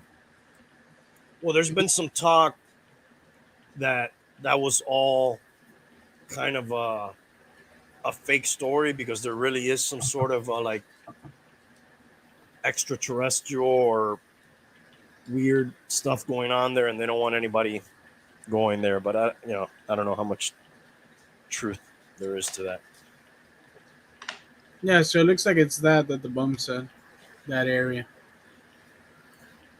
Yeah, it's weird when they find those boats that are like unmanned. You ever hear those stories when like The unmanned ghost boats? ships. Yeah. I'll tell you the story that kills me that I find just, and not just like the tale that you may look at in Wikipedia, but if you ever read the story of Flight 19, which actually it actually flew out of Fort Lauderdale. I believe it was 5 Avenger bombers, military. Is that one of them there? They were never found. They got lost. If you ever read the detail around that, the radio transmissions of what those guys were seeing, the way their compasses were going crazy, they were actually reporting this back. So it isn't hearsay, right? All 5 aircraft were lost, and then they sent out a search plane, and that got lost. So what are you saying? Yeah, what are you saying, bum? Do I have to say anything? I mean, that's a pretty damning story. And Amelia Earhart, dude. That's not, well, see, like Amelia Earhart, she took off. You never heard from her? Okay, but this was like 5 airplanes, okay? You could. What was it? Flight 19? Flight 19. 1 airplane could get lost with 1 pilot that maybe something happens to them, the plane runs out of gas, all of those theories. But 5 airplanes? Was there any bad weather? Supposedly it's clear as day. And then you sent a rescue plane after it, and it also got lost? I mean... What year was this? Well, it had to be the 40s. 45. It may have been during the war or right after the war. December 5th, yeah, the war was over. Right. So what's staggering in the reports in their radio transmission, they were reporting back land masses that were not like, it wasn't like any landmass on any map. They were describing things that no one understood, like what they were seeing. It says right here, they lost contact for about 10 minutes, and when it came back, it wasn't the voice of the flight leader saying we couldn't find the west. Everything is wrong. We can't be sure of any direction. Exactly. Everything looks strange, even the ocean. Exactly. And you know, that's where the theories of that these people got sucked into another dimension and you know, some crazy stuff. I'll grant you that, but this is not like, okay, Amelia Earhart takes off, disappears, you never hear from her. You could say, oh, she ran into bad weather, she ran out of gas. 5 fucking planes, and then the search ship or search planes that they sent also got lost. I mean, what the hell was that? And them describing things that just didn't make sense.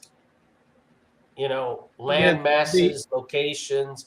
They couldn't tell which way the horizon was. I mean, what the hell is that? They sent two planes and only one came back.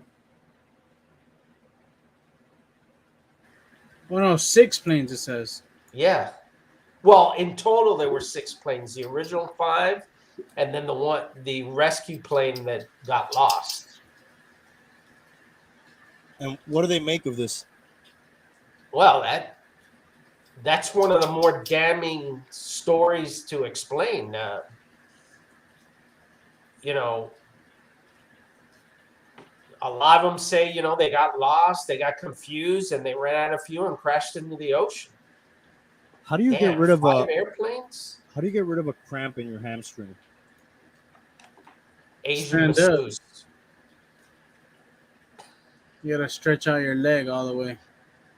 I got severe hamstring cramps. Is that why you went off camera? Yeah, I'm doing some exercises here off camera. Dude, he said it looks like we entered white waters. We are truly lost. He babbled incoherently. Are you talking about the bum or you? Yeah. Oh, well, okay. That's standard operating procedure for me. He's used to that. Yeah, the Bermuda Triangle is interesting. I find that story of all of those stories kind of tough to, you know, discount as, because nobody in the Bermuda Triangle usually gives you a report of while they're in the Bermuda Triangle. They usually go lost and you never know about it until their ship pops up or, you know, whatever. These guys seem to have been in some type of situation. In a vortex. And for 6 planes, for you not to be able to find not one piece of wreckage. Wow, there's a lot of water, dude. You know, we don't have. I wonder if you ever heard of that LADAR technology that they use now to Gaydar? No, that was a thing the government I think worked on. LADAR, which is a form of radar, if I'm not mistaken, and they use it now to locate a lot of structures from ancient civilizations that the jungle has sort of eaten up. Swallowed up.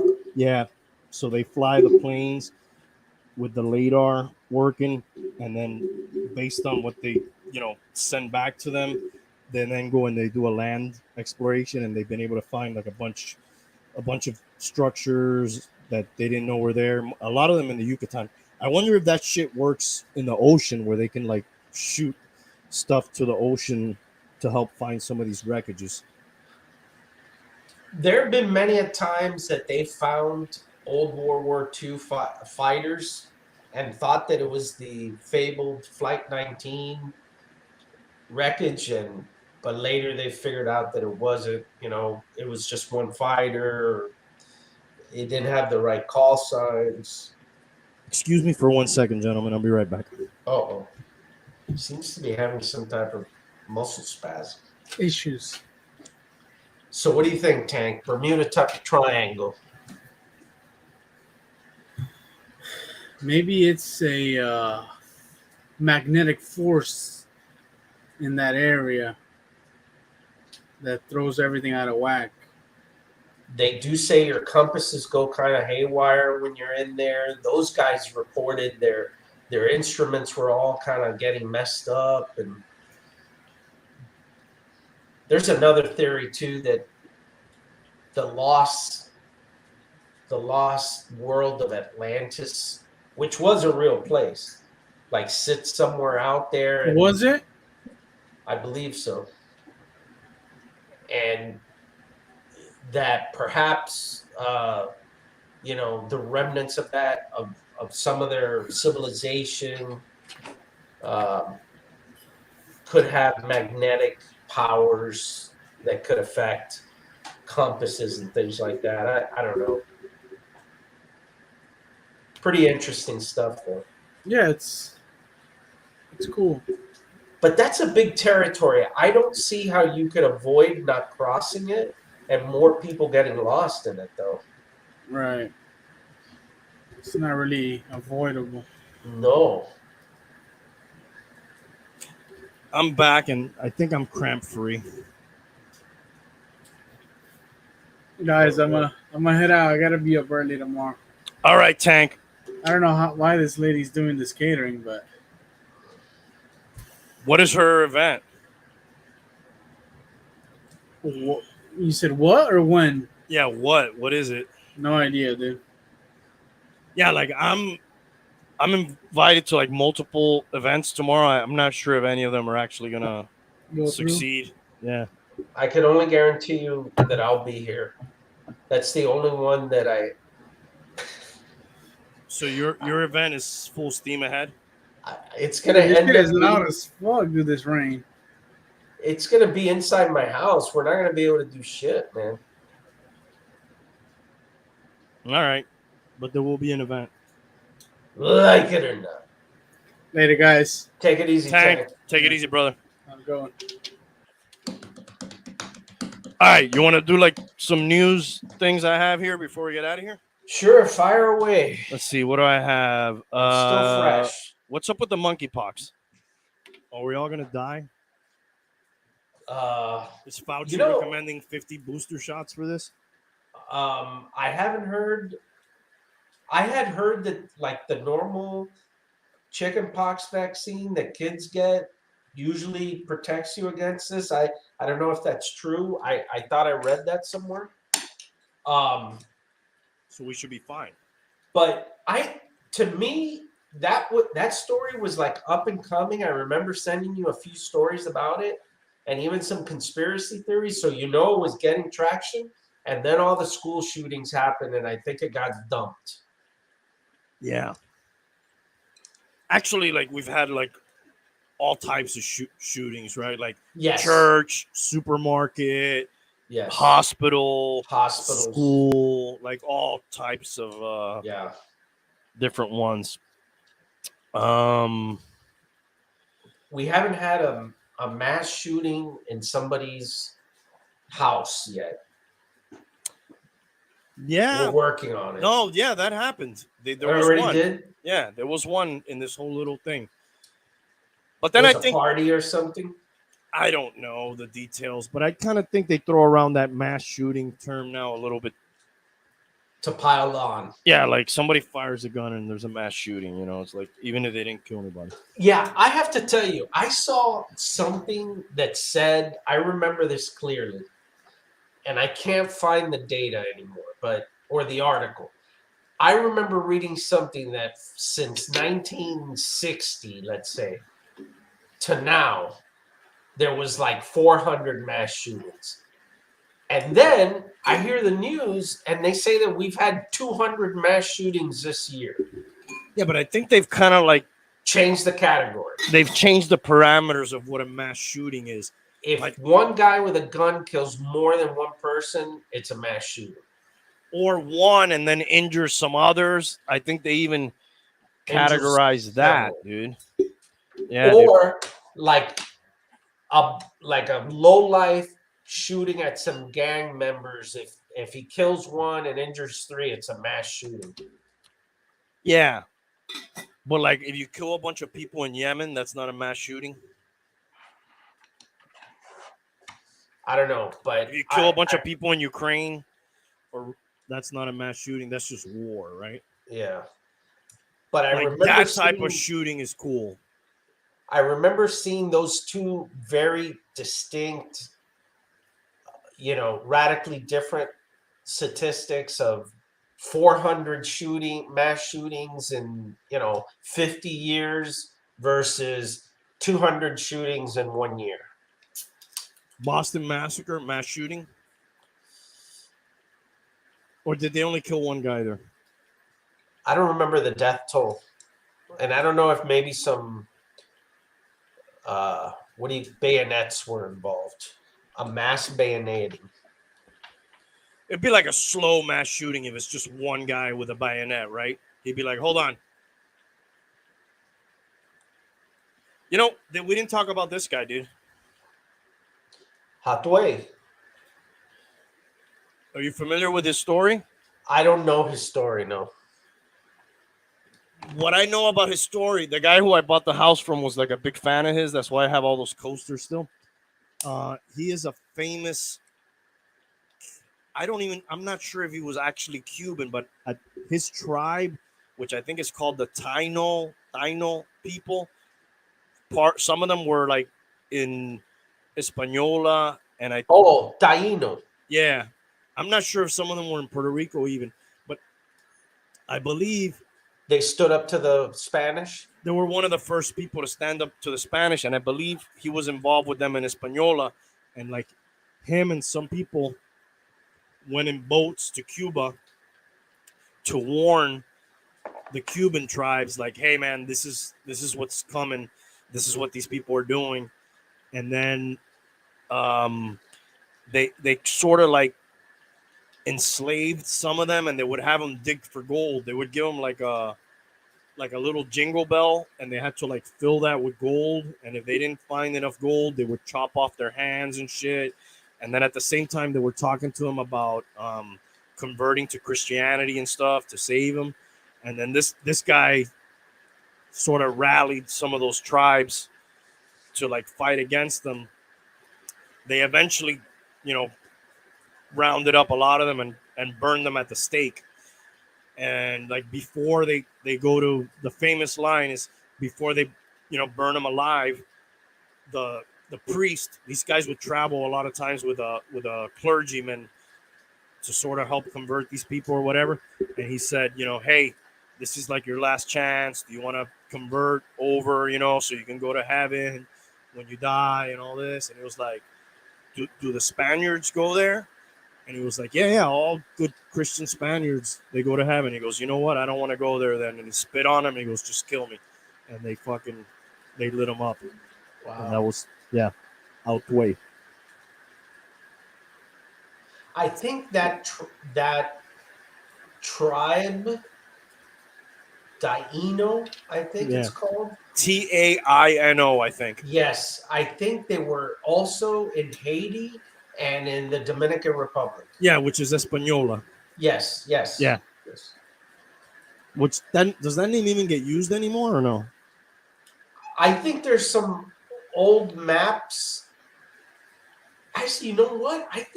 I remember like when there's hurricanes, they mention the Españolas. Yeah, because it still is the name of the island. There's just two nations. Yes. On exactly. It. Yeah. I think it depends like who you are. I've heard weathermen refer to the island still as Españolas. Dude, I don't remember if we already said this last. I think we did, dude. Rest in peace, Ray Liotta. I don't know if we already mentioned last episode. He was 67. I'm a fan of Goodfellas. Yeah, for sure. Absolutely. Good actor. Yeah. Taken me way too young. Yeah. Did you hear about the beef with this baseball player and Jock Peterson and Pham, where like he slapped him? I heard something about it, but not all the details. I think you sent that story too. Yeah, what I found most shocking about that is that they allow them to, because it was like a $10,000 uh, league, $10,000 buy-in. I would think that you're one step away from playing fantasy baseball if you're playing fantasy football. And then, if you're one step away from that, you're one step away from Pete Rose, baby. Right. So I was kind of shocked that that was out That- in the open like that. Yeah, because fantasy football is gambling. I'm sorry, fantasy sports in general. Yeah, it's a little bit longer term gambling, but I mean, if you break down a fantasy football season, you bet 10,000 for the year, you're getting 12 to 16 weeks of play. You're gambling like close to $1,000 per week. I guess it's not much for these guys. Probably. Obviously, it's not much for them, but I did find it kind of interesting. Definitely. Did you hear about this deal that we're making with the Wuhan lab, where they're allowed to like delete information on their studies? I read the report where they had sent you know, these investigators, some from the US and from UK, to investigate the lab leak, and they basically weren't allowed like access to anything. The Chinese pretty much controlled the whole investigation. They provided them like all the documents. They weren't allowed to go through things. I mean, it was pretty much of a sham. I did not hear the deal where they could delete things, you said? Yeah, that's what I read. Which is kind of fishy that you would let them delete shit. Okay, so see, my notes are old. At this point, it was Hurricane Agatha, and it made landfall in southern Mexico with 105-mile-per-hour winds. Yes, and notably, it was I think the strongest May hurricane ever. Yeah, it's an early bird, really, if you think Yes, the earliest, strongest hurricane ever to hit, I think, is something like that.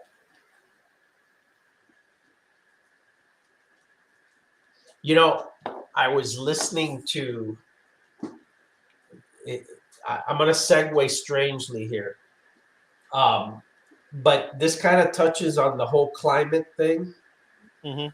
And I know you're into the whole psychosis theory of the pandemic. You know who Glenn Beck is? Sure. So Glenn Beck now is telling his viewers that there's going to be another state of emergency created, not over COVID, obviously, but he's claiming that it's going to be because of climate change. And What is there going to be because of climate change? I'm sorry. so, there's going back to COVID, right? There's a lot of people that believe that it was created to like a fake emergency scenario, a psychosis Mass created. formation psychosis. Yes. And it was all kind of falsely created to control people, right? Like So, the Harlem witch trials.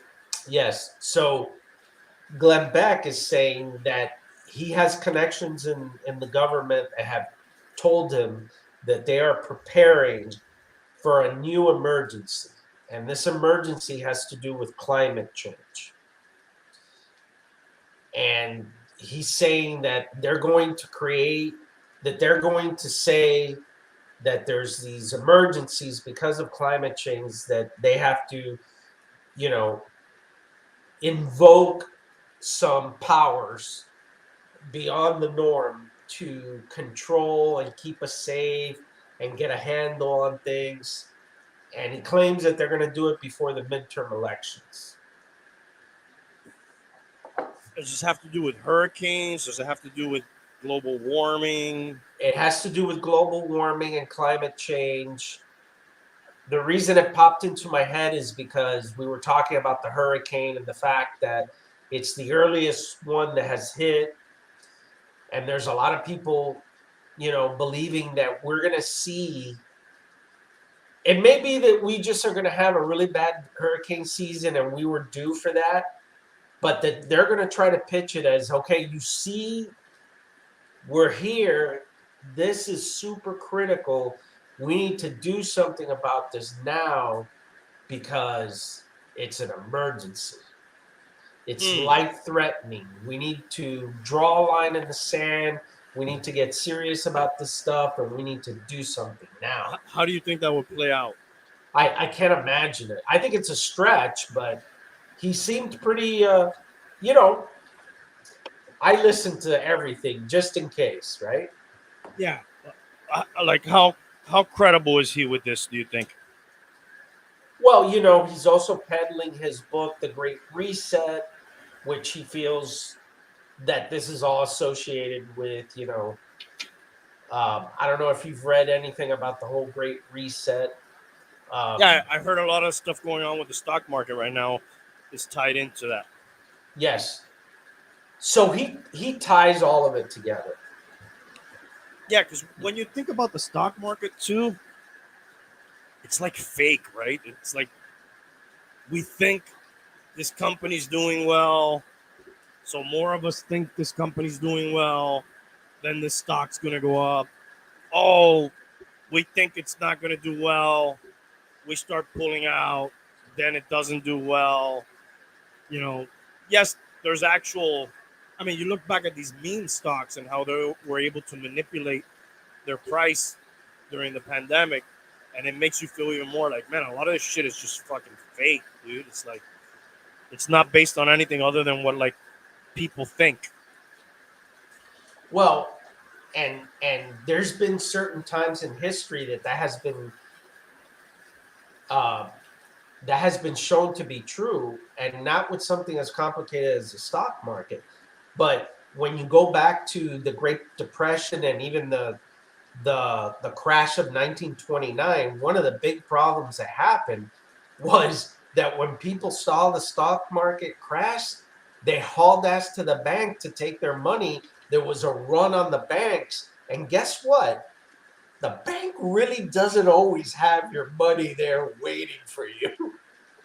It's in the system being invested and moved around. And that's why after that, they made, the FDIC that said that your money's guaranteed up to $100,000. Right. But some people question that. Even that's now. Fishy, right? Even that's sounds like some Bernie Madoff type shit where he was getting all this money from all these people, and he only had to cover the withdrawals until that caught up with him. So, like, yeah, if everybody went to the bank today, you see that in It's a Wonderful Life when they run that little savings and loan, and everybody goes there to get the money. I don't know if you remember, and he's like, I can't. How much do you need for the next couple of days? I can give you that. They just do not have the money to cover all the cash. And it sort of ties into your comment about, well, it's kind of fake. All of the, we were talking about the fact that we have a trillions of dollars in debt, and we still lend people money in the trillions and billions. How is that done? Well, we're able to print our own money. That's how it's done. Yeah, and it's not backed up by anything other than our good name. Right. When a lot of people talk about Bitcoin, they're like, well, having this conversation with my dad the other day, he's like, well, I don't like that. It's not really, it's sort of fake. There's nothing behind it. I go, guess what? So is money. Yep. We just sort of accept that this will get you that, but at the end of the day, there's no gold standard anymore. It hasn't been for a long time, so it's just sort of like an idea that we accept. So I don't know. And going back to Beck, he covers what is happening in the monetary world, and he's pushing heavy for people to get into gold and metal, or gold and precious metals and silver and things like that, things that have intrinsic value, Mm-hmm. because he believes this thing is coming. And I'll tell you, you may not fully believe his end result, but there's certainly a lot of clues that would suggest that what he's saying is possible. A lot of these major events that happened, there's always, if you look back with the benefit of hindsight, there's always some little breadcrumbs that you can look at and you can say, oh, that's why this happened and that happened, and yeah, that all led to this, so there may be some truth to it. Johnny Depp got some fucking cash, dude. Speaking of cash, I saw an interview with Amber Heard's attorney, and of course she said there's no way she could pay that, but of course not. we'll see if he gets his money. We'll see if she gets any money. I think more than anything, he kind of got a little bit of his reputation back. Not a lot, because there was some pretty terrible things going all the way around there, but maybe he gets his career back, and that 10 million will be inconsequential in comparison with what he could potentially make. Yeah, we'll see if he gets his career back. But I'll tell you what, I saw another report where people were talking about, was this, a major blow to the Me Too movement, right? Yeah. And, I heard these very kind of feminazi women basically saying that this kind of proves that there hasn't been much improvement since the Me Too movement, because in their eyes, he basically outacted her, and the court of public opinions was swayed in his favor, regardless of how terrible he truly was. And at the end of the day, she was seen as not credible, and he was seen as more credible. And, they were making it seem like it was a major blow to the Me Too movement. Well, yeah, I think you have to also look at those things and say, we cannot automatically indict somebody because they were accused, which I don't think is a bad thing either. I'm not saying disregard every claim, but for a while there, it was just all you had to do was say, something happened. I think back to Mike Tyson, that guy's life changed forever, because, I wasn't there, obviously, but, it all it took for a long time was just somebody to accuse you, and then that was kind of it, whether it was a criminal or, career ender. And yeah, and there's a lot of factors that still can overshadow the truth in one way or another, right? And that has a lot to do with the way that the actual person comports himself is big, right? Whether they're likable, forget about if they're wrong or right, but likable goes a long way. Believable goes a long way. It's unfortunate, but it's the way things are, right? Yeah, and the bottom line is he is a better actor, and he was a better actor than her on the stand, and she came off as vindictive. Yeah, unbelievable, controlling. Yes, and and you shouldn't lose because you're unlikable, but it's she's it's very a unlikable. factor. It's a factor, just like what we saw in the OJ trial, that having good lawyers also makes a difference whether you're a scumbag or not. Yeah, he had the best team money can buy, and they had, you know, public Civil servants. yeah, who were in over their head really against those people.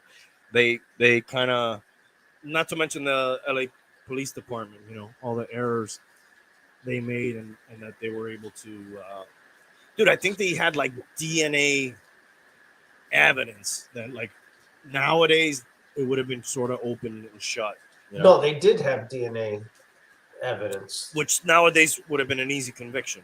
The defense had one of the great DNA experts on their side. We didn't really know how important that was still at that time. Like, Well, they it were was kind of able, new. they were able to, they used it against them by bringing an expert and saying that it was all tampered with and contaminated. Right. And used the DNA science to prove that, or in their mind to put a shadow of a doubt in the jury's mind, right? Yes. Speaking of crazy people and trials and stuff, so Hinckley is getting released. I thought we talked about this before, I thought he was already released. Did we talk about this a while back? We talked about it, I guess, when they had first announced that they were considering his release and had put a date into the future, I think, which is now. Maybe he was up for parole or some shit. Yeah. What I am shocked is that he has a following. Apparently, he's become like a songwriter or a music guy in prison, and he's got planned concerts, sold out concerts. Yeah, we talked about this already. Absolutely. I remember this. How could that be? Well, I mean, dude, all these guys get like a big following. You know, there's women that want to marry them and have their children and shit. All these. That's crazy, but okay, I've heard that before, but it's usually like one or two people that are nuts, not like a place to fill a concert hall. That's insane. Is this guy going to be like under heavy surveillance for the rest of his life? I don't know. Seems like a bad move. It's a little scary. Yeah. Are you a Mexican pizza fan, by the way? I do like the Mexican pizza. Did you go back and have it since it came back? I have not, but you know what? I don't think. Yeah, I went. I went when they took it off, and I remember asking for it, and they said, "Oh no, we don't have it anymore." And I was a little shocked by that, but I haven't been back to have it. Yeah, it came back last month. I did like it. Or was that a publicity stunt like the new Coke? No, they got rid of it for, I think, years. No, not years. Believe me, I would have it. And it hasn't been years. At least a year. At least a year, yeah. Yeah. Now they came back with it, and then they have was a like stunt? No, they have like supposedly massive shortages, and they're having a hard time filling orders to make it, and I think they've in some places temporarily pulled it off the menu. Marina made some at home a couple times, pretty damn good when you make it at home with like homemade ingredients. But that thing used to be different. I remember when I first had it, it would have like olives on it, and it was more like on the top like a salad and stuff. But yeah, that was like my go-to at Taco Bell. So yeah, hopefully I do like it. Hopefully I can go back and get one. Absolutely. At some point. And by the way, speaking of strange things, from Arby's is coming out with a hamburger. They never had hamburgers? They never had a hamburger. The people that are famous for meat have never had a hamburger. They didn't have an Angus beef burger? No. You're kidding Supposedly they have. This is their first burger ever. I used to have some sort of sandwich from them that was pretty good. It was I don't know wanna I used to have a BLT from them. it's bacon, lettuce, and tomato. No, this one I would have was like I don't want to say ham and cheese, but it was like something like that with some sauce that was pretty good. It's a place I could count maybe. I've eaten there less than 10 times. Yeah, me too, probably. I would say. That's pretty shocking, though. How about Hardee's? Are those still around? I don't know, but there was one on 49th Street when I was younger, and I used to eat there a lot. What would you get there? They were famous for the mushroom and Swiss hamburger. Oh my god. It was I don't think I actually would very, very, very good. I'm not a big mushroom guy. Let's see what else is going on here. So Stranger Things, you saw all the 7 episodes, you said. Yes. Without giving anything away, because I haven't seen all of them. Is it up to par with the other seasons or a little repetitive? Yes. It's still, I thought it was good and I enjoyed it. Mm-hmm. And I especially liked what they did in the last 2 episodes. But it almost feels like they're just redoing, those same doctors come back. They're going back to the well. Yeah, with the same story, but a different variation thereof. And the kids are like 50 years old. And the kids are like 50. And I'm just like, I can't see them, I can't see them going another 2 seasons, What? I think you froze. What I heard. Is that what you heard? You're frozen. Okay, there you go. Yeah, what I was saying is I think next year is going to be the last one. That would make sense. Now, there's a volume 2 of this season coming in July. Right, it's basically the same season, yeah, finishing up. Right. So I think they have that, and then the final season. Yeah, I would say that based on where the material's at now, if they finish this, if they would finish it in the second volume of this 4th season, I would not be disappointed. Did you hear about this? No. Yeah, they're going to make a DeLorean. Wow. Who's making it? DeLorean? No. Apparently, I'm not sure if he's alive, actually. No, he's not. Apparently, this guy purchased it at some point and was making replacement parts, I think, for the old DeLorean. And he's going to launch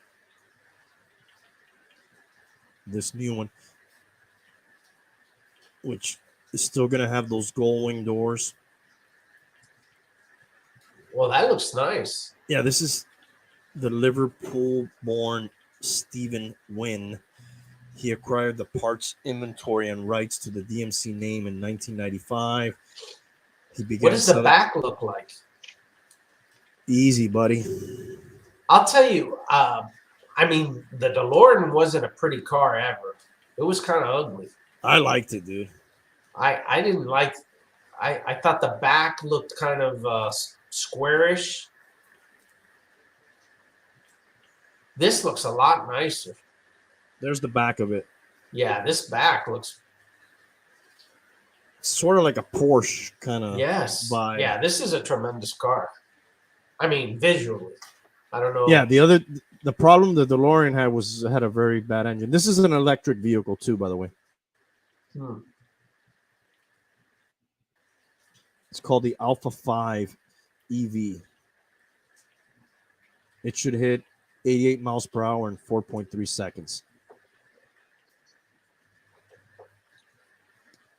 Interesting. I haven't seen that. Hey, I do have a question for you. You asked me about Stranger Things. I was going to ask you on something about another show. Yeah, go ahead. I probably have heard this on my notes. do you have Obi-Wan Yes. on your notes? Yeah, I had two shows that I was going to talk about, and that's the other one. So I heard, is it true that there's a scene where Vader fights with Obi-Wan Kenobi again? Well, I have not seen tonight's episode, so I don't know. Oh, I just ruined it for you. Sorry. Yeah, I mean I kind of expected that. They do Really? reveal. Yeah, spoiler alert here if you haven't seen. Because that was never discussed. They always made it seem like after the fight in Mustafar, that was it. Yes. He thought he had killed him or whatever. Yeah. But at some point in this first couple episodes that I saw, they revealed to him that he's alive. So he knows. They reveal that Darth Vader's alive or that Obi-Wan's alive? Well, Obi-Wan's alive almost right away, but they reveal to Obi-Wan that Vader's alive. Okay. Yeah. See, because I would have thought that at any point in that isolation, what sells the whole isolation story is that if Vader would have known that Obi-Wan was alive, he would have found him. Well, that's sort of these first two episodes. These Inquisitor people are like Jedi hunters. So they're Force. Are they Force sensitive? I don't know. They're kind of Sith. They're kind of like Siths. They do have lightsabers and shit, I think. And they're sort of hunting for whatever Jedis remain. And one of them, the third sister, I don't remember what sister, some sister, is she's got like a hard on for finding Obi-Wan Kenobi. And that's, if I can go full blown spoiler alert, I don't know if you're gonna care about this or not, because I know you haven't watched it. Do you care? No, go ahead. Okay, just kind of my thoughts on the first two episodes that I saw. Kind of slow. I still enjoyed it. There's a silly scene where actually Flea, of all people, shows up. Who? Flea from the Red Hot Chili Peppers. Flea. And he's sort of this guy who's sent to kidnap Leia as a child from the Organas to use sort of as a trap. It's a trap to get Obi-Wan Kenobi to help what's his name? Bail Organa, Jimmy Smith's character. Yeah. To come out of hiding, to help rescue her. And then they're chasing after her, and she's like, they say she's 10. She looks like she could be 5 or 6, and she's just sort of running away from them, and she ducks under a tree, and she's able to like get away from them. It just, I don't know. It seemed kind of silly. It seemed unbelievable. I was specifically talking about the fact that if Obi-Wan and Darth Vader have other battles together, it kind of puts that whole idea that he was recluse and Vader didn't know where he was. It sort of puts doubt into that, because at the point that Vader absolutely knows that Obi-Wan is alive and where he's at, I mean, through the Force, he will find it kind of breaks that whole idea up. Yeah, I haven't witnessed that, so I can't comment on it yet. I'll probably watch the third episode tomorrow, and the rest of Stranger Things, I'll probably watch it this weekend too. Now, So maybe they'll find a way to explain that, how that makes sense. I'm sure they will do. They always try to tie it in together. Even if that's the case, the guy stayed on the same fucking planet for the whole time. I mean, if he engaged Darth Vader again, I would think he would have to be moving around from planet to planet to avoid him because he would be hunted down. I thought the whole idea that he was able to stay in one place is because he never materialized. I mean, if you All think right. about it, it's the same place where the kid was from there, right? Initially. Yes. Um, All right. The other thing, I'll Go ahead. give up on my lashing out over that. the other thing I have to say, I'm really disappointed in. Not so much anything that happened on the screen, but just Star Wars fans in general. I'm almost to the point where I don't want to associate myself with these people anymore, especially the online mob kind of thing. This girl who plays, she's one of the sisters. I don't know, third sister. She's the one who really she reminds me a little bit of Kylo Ren. She throws a lot of temper tantrums and like disobeys orders and stuff like that. But they gave her such like a you don't know how big it is either, but this is what you heard in social media and stuff. Like she got so many negative messages and stuff sent her way that like Ewan, how do you say his name? Ewan McGregor. He had to come out and like make a video. Hey, Leave her alone. I'm really, basically, like, I'm so sad that this influential fan base has taken, this out on this girl just because you don't like her character or whatever. Wow, that's cheesy. But it's fucked up that people take this shit so seriously that they have to send people death threats and shit like that because you didn't. Just don't fucking watch it, dude. If you don't fucking like it, man, what is going on in your life that you need to send these people these hateful messages? Truth be told, I didn't like the character that much, but I never thought, let me seek out her fucking social media and send her a nasty message. You know what I mean? Yeah. It was a weird one. I don't know. I just feel like the Star Wars thing, I don't know how much blood you could squeeze out of a rock,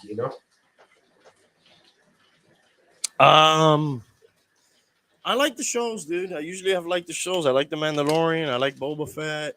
I like them more than the recent movies, to be honest. It's like it almost feels like the best of that story has already been told.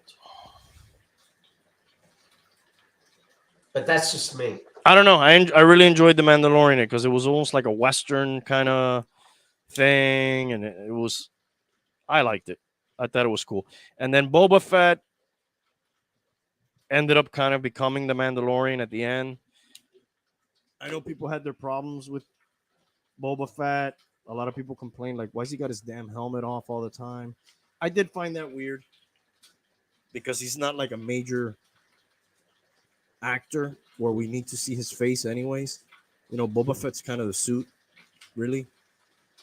It's not like Tom Cruise is playing Boba Fett, so like in his contract, so he's you like, have hey, to see who he is. Yeah, hey, make sure my face has got to be all over this, right? I'll play Boba Fett, but just make sure people know who I am, So, yeah, I've always heard good things about the Mandalorian, but I didn't hear anything good about Boba Fett. Boba Fett was like a slow burn, and it got better at the end. But at the end, a lot of people say this just became the Mandalorian at the end of the season or whatever. I enjoyed it. Whatever. It's not the best thing that ever happened, but. All right. What else is on your list? I got a little bit of sports here, and then we can get the fuck out of here. Is that it with sports? Let me see. The Heat? Pretty much. Heat's out. What do you think about that team? Did you think? Tell me your take, and then I'll give you my take on the Heat. Well, my take is not going to be a very good one because I'll be honest, I didn't keep up with the whole season probably as much as you did. But I guess looking at these teams that are in the finals, truth be told, we're probably not at their level, and we probably would not have beaten the Warriors, right, if we got in. But who knows? Yeah, Defense. yeah. I just think that the way they're built, I see them always doing good in the regular season because they're gritty, they play good defense, but man, I just don't think they have enough firepower to compete with some of these teams. And then when any of their, let's say, top 2 players get hurt, I think there's a big drop down once you're depending on Gabe Vincent and Max Strus, Did you just call him Gabe Vincent? I said Gabe. I'm sorry. But they got fucked on that 3-pointer, dude. Yeah, I mean that goes without saying, but still, I don't know how that team makes it further.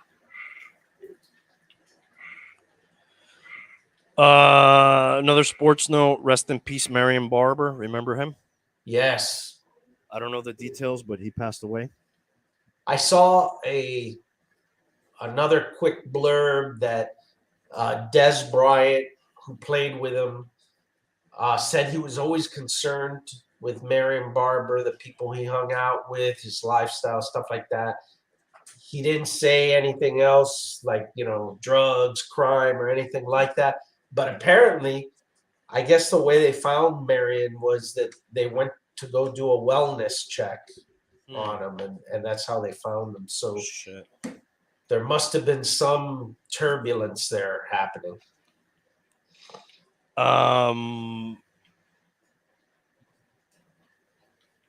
Happy retirement to Ryan Fitzpatrick, who has decided to hang up his cleats. All, 17 of them? All 100. Let's see. Name all his teams. Go. You know what? You sent me the video, and I should know it. And I know some of them. I don't think I can name all of them. Let's see if we can do it together. Jets, Bills. Let's try to go in order. Oh, order. Oh, my God. Forget it. I'll start it off. I believe he was drafted by the Rams. He was. I believe they traded him to the Bengals. They did. It gets murky here. Was he a Bill after that? I know he was a Bill at some point. Yeah. I think he may have been a Bill, then a Titan. I forgot about the Titan. He was a Texan, too. He was a Texan where he broke his leg there. Somehow he ends up back in the AFC East and plays. Does he play for the Bill? I know he played for the Jets, but does he play for the Bills again and Miami? I'll have to look it up. I'm not sure if he had 2 stints, but before Miami, he was a Buccaneer. That's right. Where he had sort of a little resurgence, and then he was a Dolphin, and then he was a Redskin. Oh, sorry, he was a Jet. Washington. He was a Washington football team. You can't say. Yes. I think that's all the teams. Let me see if I can look it up real quick here. Ryan, and you know what? I can't complain. When that guy came over here, I was like, oh, dude, I don't want this guy. But I think he filled a need at that time. And I also kind of don't think it was the best idea to bench him. I think he was better than Tua when he played. Here's all his jerseys. So that's Rams, Bengals, Bills, Titan, I guess back to Texans, Jets, Buccaneers, Dolphins, Washington football team. I don't think he had repeat stints in Buffalo. Okay. He was just there like 4 years. Maybe that's the team he was with the longest if we're looking at this thing here. Am I sharing the screen, by the way, or no? Yeah, Okay. I'm looking at it. All right. Okay. So 2 years in St. Louis, 2 years in Cincinnati, 4 years in Buffalo, 1 in Tennessee, 1 in Houston, 2 in the Jets, 1 at Tampa. I'm sorry, 2 at Tampa, Yeah. 2 in Miami, 1 in Washington. Career record 59 and 87. Threw for nearly 35,000 yards, 223 touchdowns, 169 interceptions. Probably, I think he had more yards than Troy Aikman, dude. Did he have more yards than Joe Namath? Absolutely, I think. Yeah. probably had a better touchdown to interception ratio for sure. Yeah. So he's walking off into the sunset. I got to give a shout out to, I know the Marlins are not doing great, but they got a great young pitcher right now. He's probably going to be in the All-Star game. Sandy Alcantara. He's 6-2 with like a 2 ERA or something. Let me look up. Let me look up the numbers tonight. Where are you broadcasting from today?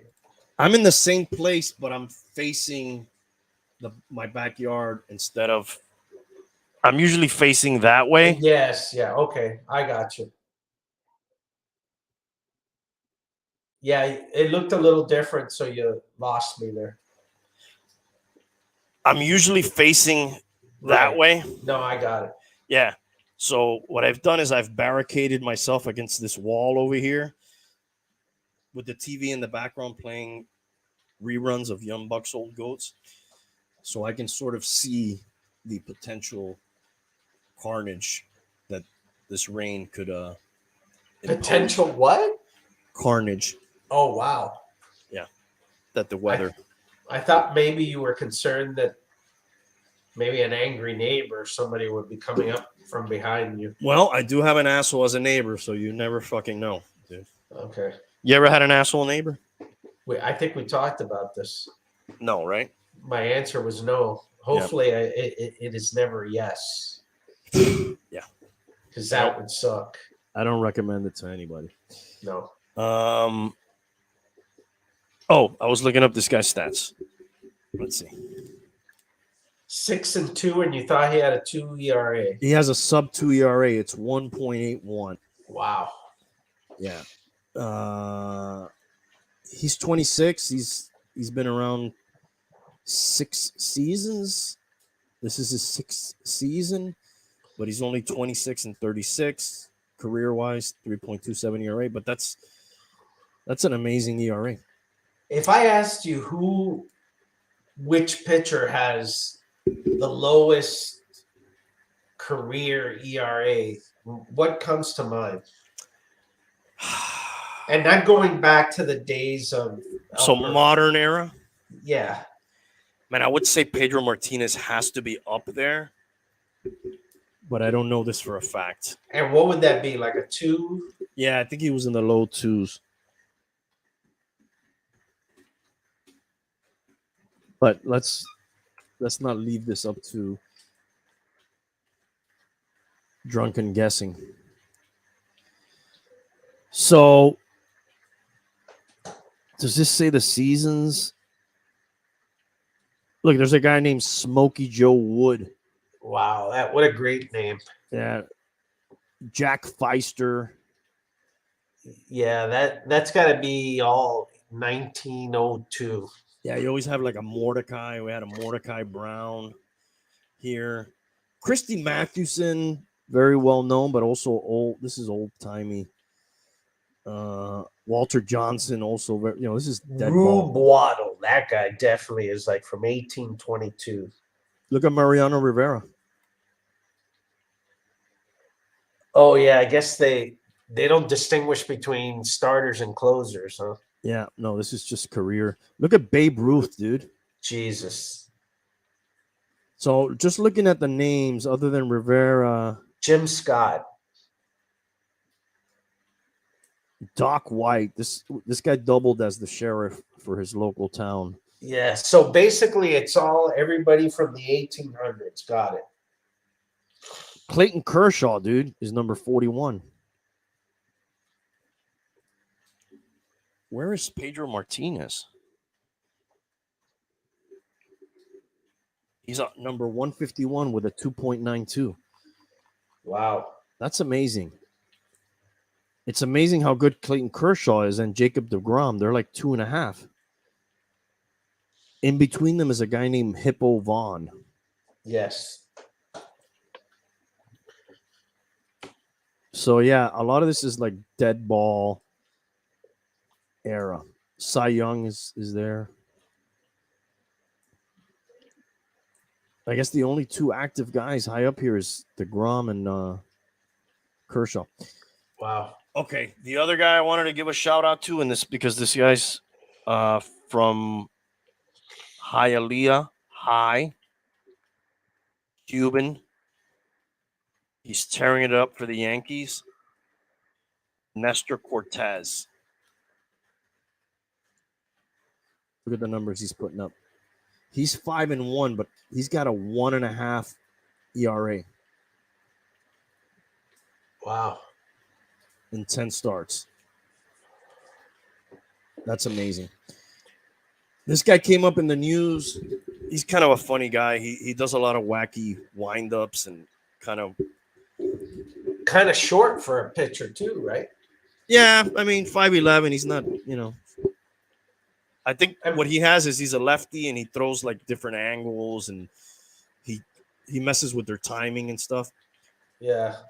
But this guy came up in the news this week because Jim Catt, which I think is an announcer for the Anaheim Angels, he was saying how much he likes this guy and he called him Nestor the Molester. Yeah, that's probably not a good. Yeah, but it's funny how times change because you remember Lester Hayes. Yes. Was, I don't know if I want to say affectionately known as, but he was definitely known as Lester the Molester in the 70s, right? Yeah. And then later was a molester, right? Was he? You're kidding me. You may have to check that. Nestor the Molester Lester the Molester actually became a molester? Didn't he have a problem with a girl or something? Oh my God, dude. I mean, his name. Maybe not. Very fitting. I don't know. We're going to have to fact check that. Maybe I'm just thinking of somebody else. You're adding fuel to the fire, dude.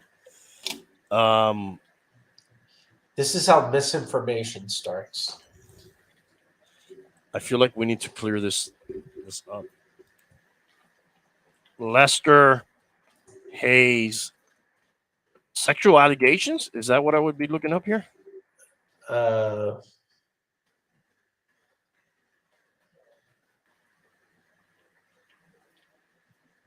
not getting anything.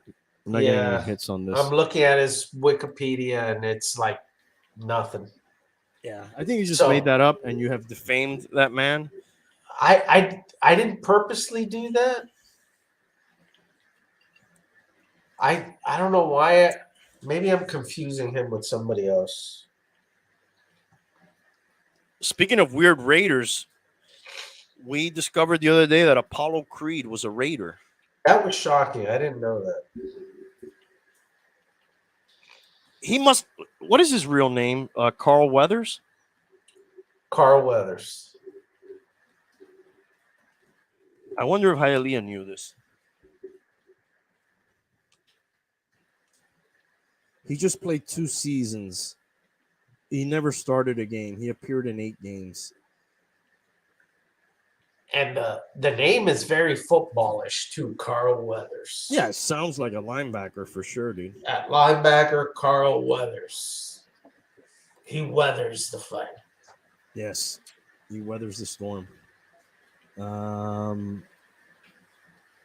Yeah, I don't think he had any stats. I think he was probably just like a special teamer or something. I don't know. Didn't start any games. I think that's all I have for sports. And that might be all I have. How about DeSantis, dude? He's going to war with everybody? You were Pretty telling much. Man, getting a lot of heat after bullying the mentally and physically disabled Special Olympics into dropping their vaccine mandate. I don't know, man. Some of the stuff is a little too hard line, hardcore with him sometimes. I think. Like what happened Well, to diplomacy? yeah, he's certainly kept he's certainly keeping away any wokeness from, if I could say that, Uh-huh. from germinating itself here at a very aggressive rate. And I heard now he's going after kids that are putting in Medicare claims for hormonal medication, anti-puberty, uh, transgender type operations. He's wanting the state not to pay for any of that. So very very harsh, distinct lines being driven there. He takes some hard lines. Yeah, I saw where he's like denying or trying to deny the Tampa Bay Rays assistance because they spoke out against gun laws or something like that too, recently. And then there was the whole Disney thing too, right? Where he kind of went after them. Which, whatever you think about Disney, also when I read about that, some experts said, fiscally speaking, maybe not the best thing to have them lose that designation that they have, because they are paying for the roads, they are paying for the infrastructure, and that all that would fall on the government to take care of. So I don't know. I'm sure people way smarter than me analyze those sort of things and see if it's worth it or not. Other than just a fuck you, you know what I mean? If it's just a fuck you, it's a fuck you. But you don't want to fuck yourself. Well, that example is the example a lot of people use, that he's not looking at big picture, and he may have cut what's the saying? He cut his nose to spite his face. Yeah, he seems very what's that word? Vindictive, petty. I would use those adjectives for him too, but also very he has a lot of aspirations. What do you call that? Ambition. Very ambitious. Very ambitious. Yeah, that's the word I was looking for. Very ambitious guy. Does he have plans to run at some point? I think what he's trying to figure out there, he won't run against Trump. So I think he's trying to figure out laying back to see if Trump runs. I think he'll stay back. But if he doesn't, I think he'd probably consider it. How far before the election, like a year out, you get a pretty good picture of who's running and who's not? Or does it happen before then? Yeah, I mean, traditionally. You have the parties pick their nominees.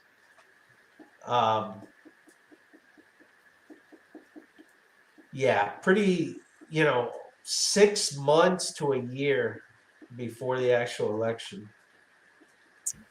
All right. That's all I got, dude. You got anything else you want to touch on before we go? On a personal matter, I was going to ask, is there anybody at Nettles that can find out if it's completely underwater? I don't know anybody that's there, but I'm sure it's underwater. They seem to have drainage issues. I'm sure we can figure that out somehow. Yeah, that's been on the back of my mind. I mean, I'll know Sunday, but you guys are leaving up there on Saturday? No. On Sunday morning? Sunday, probably early afternoon. We have like a brunch, unless they cancel it, Sunday. And then after that brunch, we'd head out. Are you doing a fire drill or are you gonna stay? And then I'm staying till Monday. All right. All right. Well, that's it for That's the it. Colonial America conquistador settler. By the way, you remember the original Battlestar Galactica made a lot of references to colonial. The warriors were called colonial warriors. They were talking of the 13 colonies. A lot of references to that time. Anyways, that popped into my head. Sorry. Yeah, that's a good series. I haven't watched the original one in its entirety. I did watch the reboot or whatever you want to call it, but they were basically explorers. They were looking for a new place to live. So I could see that.